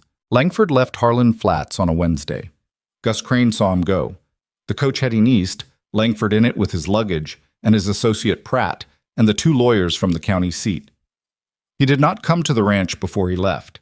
He did not send a note. He simply went, the way weather systems went when they'd exhausted themselves, not dramatically, just gradually, until one morning you looked at the sky and it was different. Cross closed his office in Harlan Flats 2 weeks later. There were rumors about why, and the rumors were probably more accurate than not, and Silas declined to comment on them to anyone who asked. Some situations resolved themselves, and it was sufficient that they did without requiring a public accounting of every contributing factor. What Silas thought about, in the evenings that week when the days were finally returning to something like normal, the work, the cattle, the fences, the ordinary accumulation of ranch life, was not the victory of it. It was the 9 months that had preceded it. The early mornings and the cold December and the feed adjustments, and the barn roof and the kitchen table with the ledger open and the long argument about 4 young steers. He thought about a woman who had arrived on a stagecoach from Abilene with 2 bags and a careful face and a secret she hadn't been ready to tell, and who had spent 9 months earning something she didn't need to earn because she wanted to know it was real. He thought about the fact that it was real, that the proof of it was not in any document or transaction, but in the accumulated weight of 9 months of showing up and doing the work and staying honest even when honesty was uncomfortable. On Saturday evening, he told Rodrigo. Rodrigo received this news with the careful, contained response of a man who had suspected this development for some time and was satisfied to have his suspicion confirmed. He said, "She's good for this place." "I know," Silas said. "And for you," Rodrigo added, which was as far as he would go into editorial territory, and he went back to what he was doing. Silas went to the main house. Vivian was at the kitchen table with the ledger. Not the crisis documents, not estate paperwork, just the ordinary ranch ledger, the one with the feed costs and the supply needs and the projected numbers for the next quarter. She looked up when he came in. "How does it look?" he said. She looked back at the numbers. "Better than last year," she said. "Not perfect, but better." "Better is enough," he said. She turned the ledger so he could see it from across the room, pointing to the column she'd been working. He came over and looked, standing beside her at the table, and looked at the numbers, and agreed that better was accurate, and it was not a dramatic moment, but it was a true one. The lamp was burning properly this time. The house smelled like supper and wood smoke, and the particular lived-in quality that a house gets when the people in it have stopped treating it carefully and started treating it like home. Outside, the west was doing something extraordinary with the evening light, but neither of them went to see it. There would be other evenings. The estate transfer was confirmed on a Thursday, 4 days before Vivian's 30th birthday. Hargrove sent word by courier from the county seat, and the document arrived at the ranch mid-morning while Silas was out at the north fence, and Vivian was in the kitchen working through a supply order. She read the confirmation letter once, set it on the table, and went back to the supply order. Silas came in for water an hour later and found the letter where she'd left it and picked it up and read it. She was still at the table, writing numbers in the order form, and she looked up when he set the letter back down. "It's done," he said. "It's done," she agreed. He looked at her for a moment. "That's all?" "What else is there?" she said. "I don't know. I thought it might feel like more than this." She considered that. "It feels like something that was always supposed to happen finally happened," she said. "I don't know if that's more or less than you expected." He sat down. "Your father built something significant." "He did," she said. "He was also difficult and demanding and wrong about several things he was very confident about, and I'm still sorting out how I feel about all of it." She paused.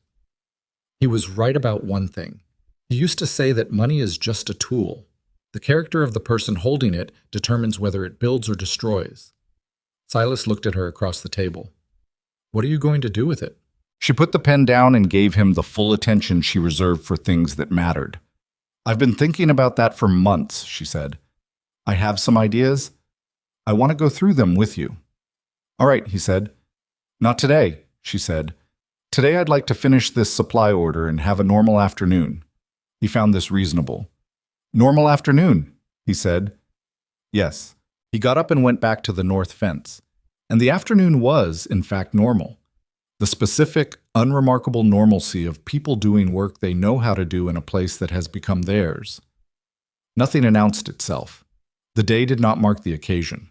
The cattle moved through the north pasture, and the fence held, and the light went down the way it always did, and Rodrigo made a noise about the supper hour, and Vivian appeared from the house with food, and they ate together, the three of them. At the outside table they'd started using in the warm months. It was an ordinary evening. Vivian had inherited a fortune that morning, and they ate beans and cornbread and a piece of salt pork.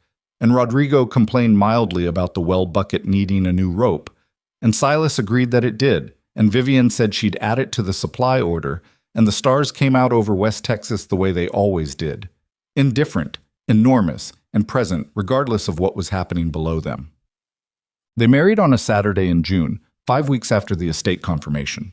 Martha Crane organized most of it, which meant it was better organized than either of them would have managed alone, and also meant that Martha had strong opinions about the flowers, the food, the order of events, and who should stand where, which Silas endured with the patience of a man who understood that this was the price of having Martha Crane in your corner and that the price was worth it. The ceremony was small by any standard. It took place at the Boone Ranch, in the cleared space between the main house and the barn, in the early evening when the heat had dropped to something tolerable and the light was doing what West Texas light did best. About 20 people came. The Cranes, a few families from the surrounding area whose names had appeared over and over in the 10 months Vivian had been here, the postmaster and his wife, Hannah Peake, the schoolteacher's wife, a couple of Silas's oldest acquaintances who had ridden in from neighboring properties when word got around. There was no officiant from any particular institution. The county justice of the peace, a solid woman named Agnes Ford, who had been performing civil marriages in this territory for 15 years, stood between them in the evening light and said the words that made the thing legal, and Silas and Vivian said what was required and meant it without decoration. Martha cried, which she would have denied if anyone had mentioned it directly, and which everyone present declined to mention directly. Rodrigo stood to the side in his best shirt, a detail that Silas had not expected and found difficult to look at directly without something happening in his throat that he wasn't going to examine closely, and watched the proceedings with the contained satisfaction of a man who had been present for a long story and was glad to have gotten to this part of it. Vivian wore a dress she had made herself in the weeks before the ceremony, with help from Hannah Peake, who was better with a needle than she was. It was not elaborate. It was well made and dark blue and fit her properly, which was more than most dresses managed. And when Silas saw her come out of the house, he did not think of adjectives. He just thought, there she is, which was the whole of what he meant and more than he knew how to say. She looked at him when she came to stand beside him in front of Agnes Ford, and what was in her face was not the controlled composure he'd come to know over 10 months. It was something more open. Not soft, not unguarded in a way that was unlike her, but present, fully there. He thought that she was choosing to let him see her, and that the choice was deliberate, and that it was the most significant thing she had done in 10 months on this ranch, which was saying something. They were married. Agnes Ford said so. Martha started crying and then stopped and then started again.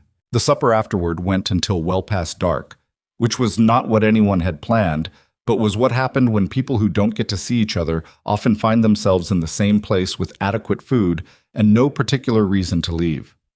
Silas talked to people he hadn't spoken to in months. Vivian moved through the gathered group with the ease that had surprised him the first time he'd seen it. Not social performance, just genuine interest in people, the ability to make each conversation feel like it had her full attention. He watched her from across the gathering at one point in the evening. She was talking to one of the Garfield children, a girl of about 8, who had attached herself to Vivian's side sometime after supper and showed no intention of detaching, and thought about the woman who had stepped off a stagecoach in Harlan Flats 10 months ago with 2 bags and a careful face and a secret she hadn't been ready to tell. He thought about all the things he hadn't known then, and about all the ways the things he hadn't known had turned out to matter, and he arrived at the conclusion that the only useful version of the story was the one where neither of them had known what they were walking into. They had figured it out from the inside. That was the only way it could have worked. The last guests left past 10. Rodrigo went to his quarters. Silas and Vivian stood on the porch in the dark, the aftermath of the gathering around them. Moved chairs, a table that needed clearing, the smells of food and people, and a summer evening in Texas. Well, he said. Well, she agreed. They were quiet for a moment. That was good, he said. Martha will talk about it for years, she said. She will, he agreed.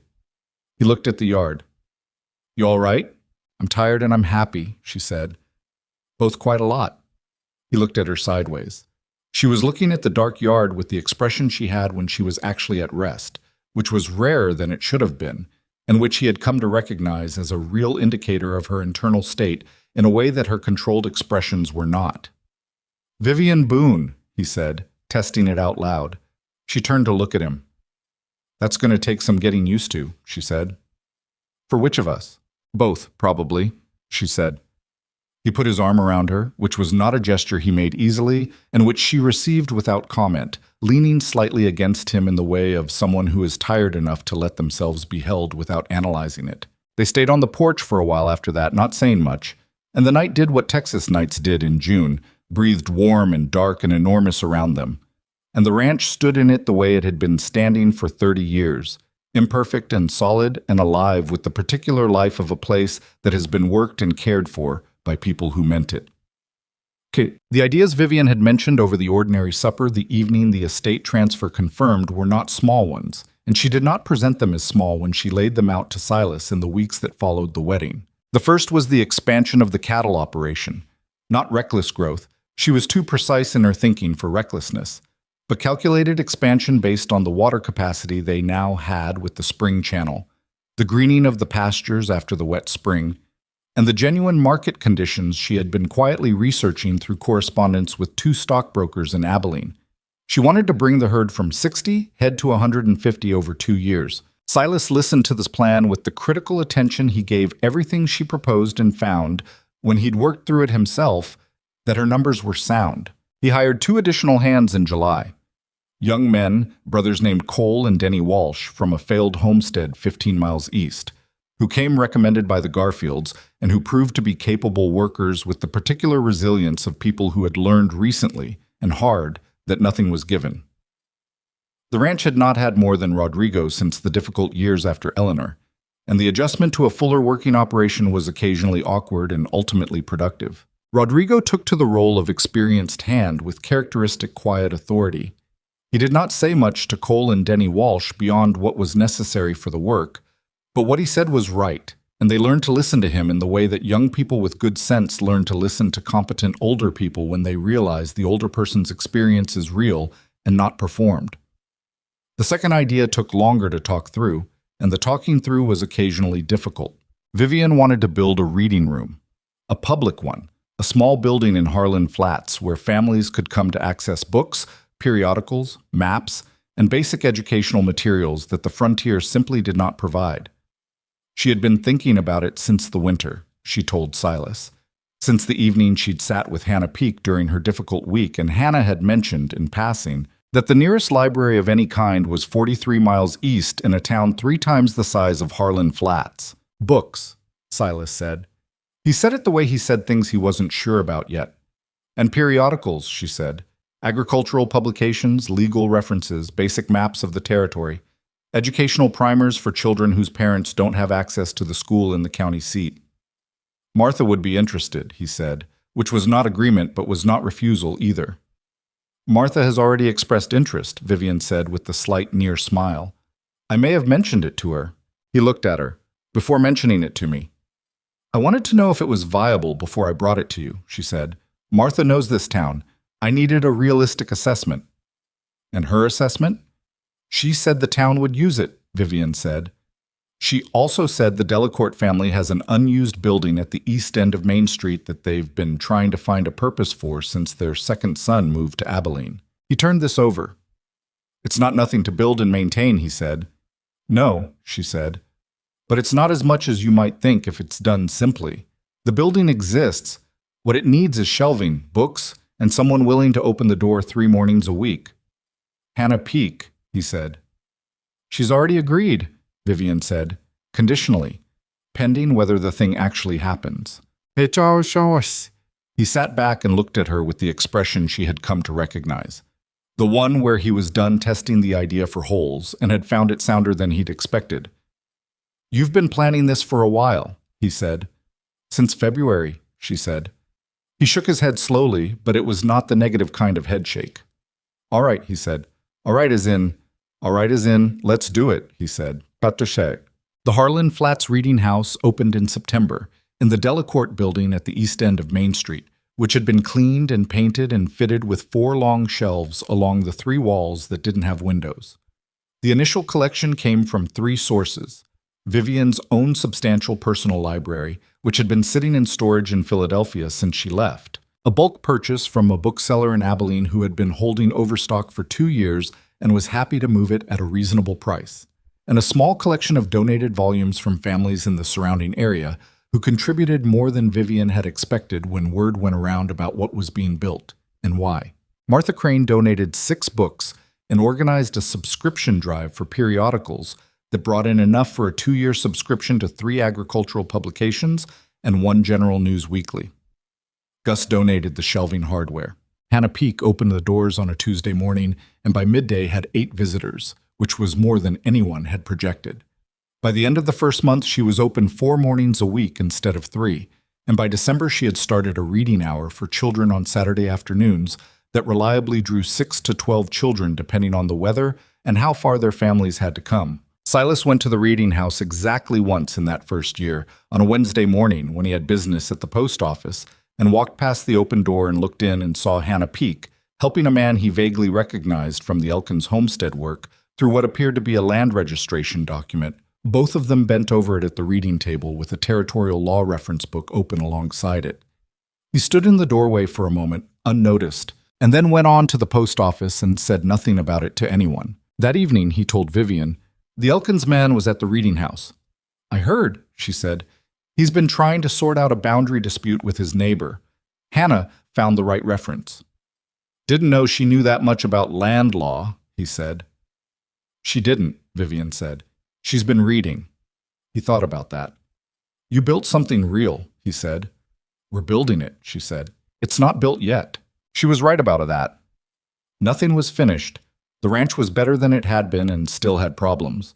A section of the north pasture that drained poorly, a persistent mechanical issue with the pump on the spring channel that Rodrigo had jury-rigged twice and would need properly addressed before the dry season, the ongoing challenge of managing 4 people's labor against the actual demands of an expanding operation without anyone burning out or cutting corners. The reading house had a roof that Martha had identified as questionable and would need attention before the winter rains. Hargrove had sent a letter indicating that a distant cousin of Vivian's father had filed a minor inquiry regarding the estate, almost certainly frivolous, almost certainly motivated by news of the inheritance reaching people who had previously paid no attention to the Ashcroft family. And Hargrove was confident but not dismissive, which was the honest posture, and it meant another month of correspondence and legal attention before the thing was definitively closed. Life on the frontier did not resolve cleanly. It resolved in the way of real things, partially, imperfectly, with new problems appearing as old ones were put to rest. Silas had known this for 20 years. What was different now was the particular quality of having someone alongside him who understood it too. In October, almost exactly 1 year after Vivian had arrived in Harlan Flats on a stagecoach from Abilene, she found him at the south fence in the late afternoon. He was replacing the post that had been their first genuine collaboration, the one she'd suggested packing with rock before the cement set.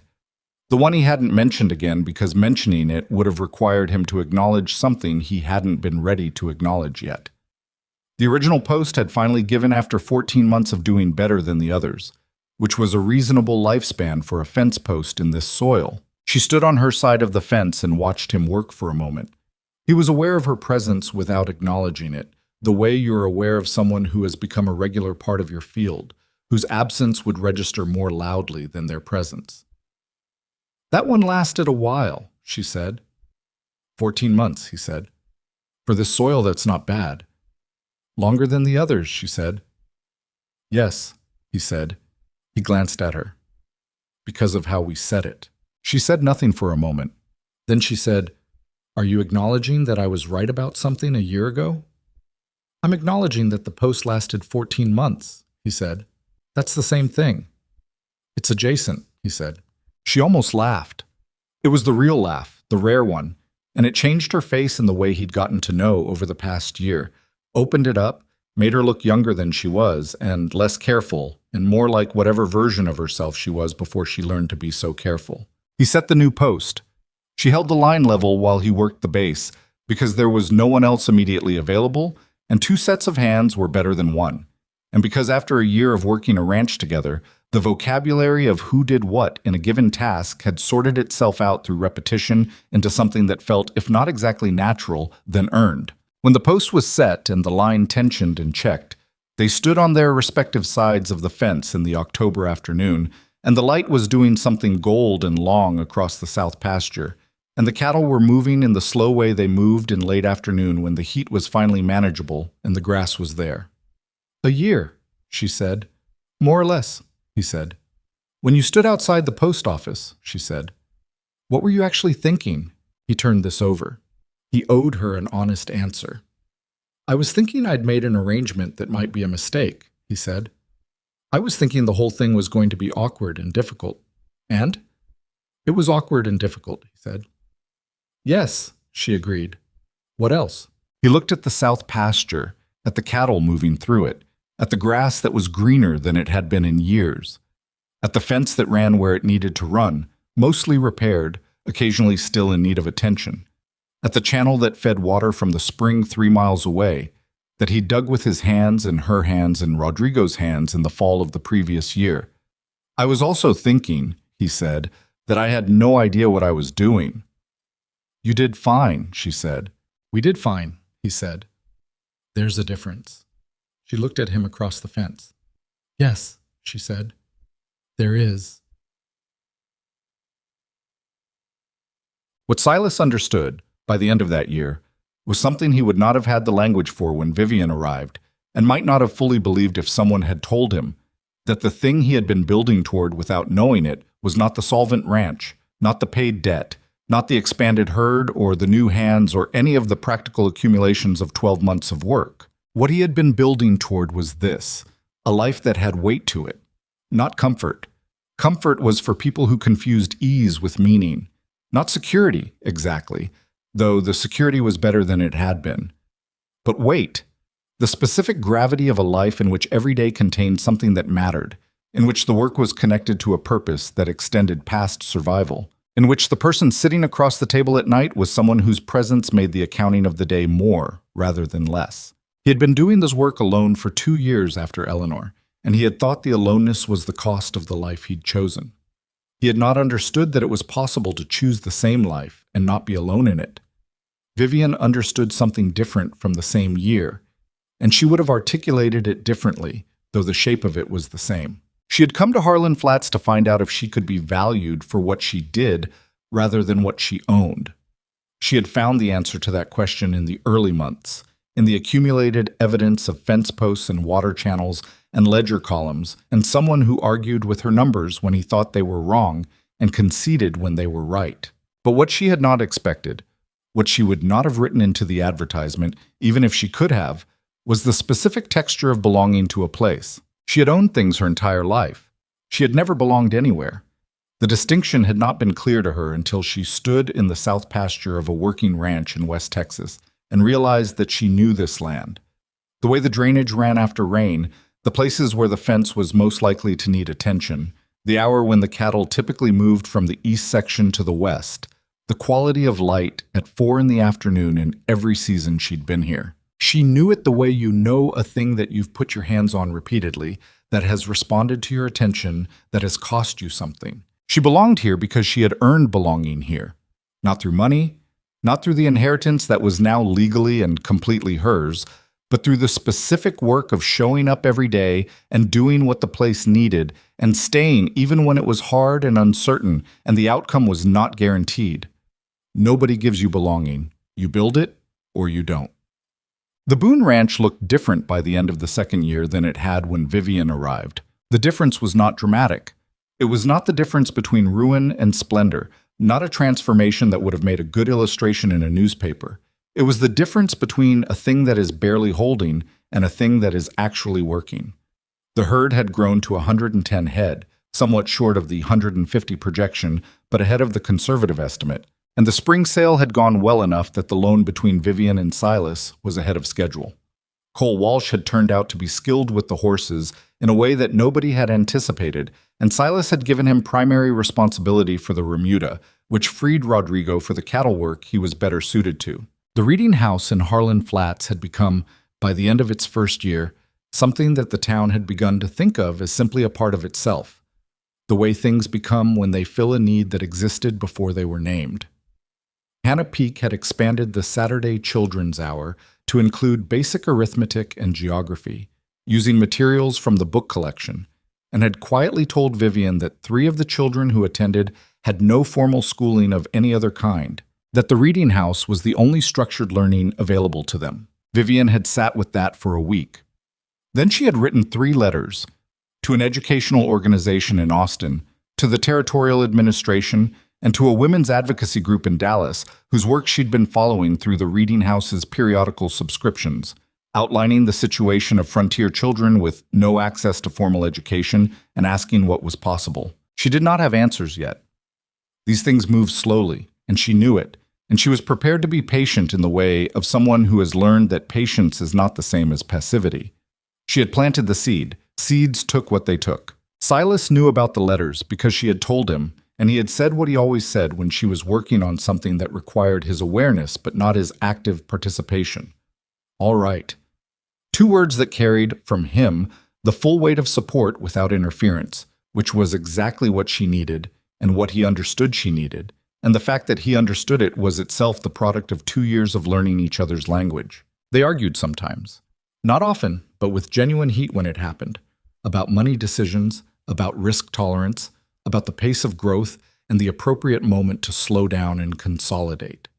She was more aggressive in her calculations than he was, and he was more conservative than the numbers sometimes warranted, and the truth usually lived somewhere between them, and they usually found it without too much damage to either position.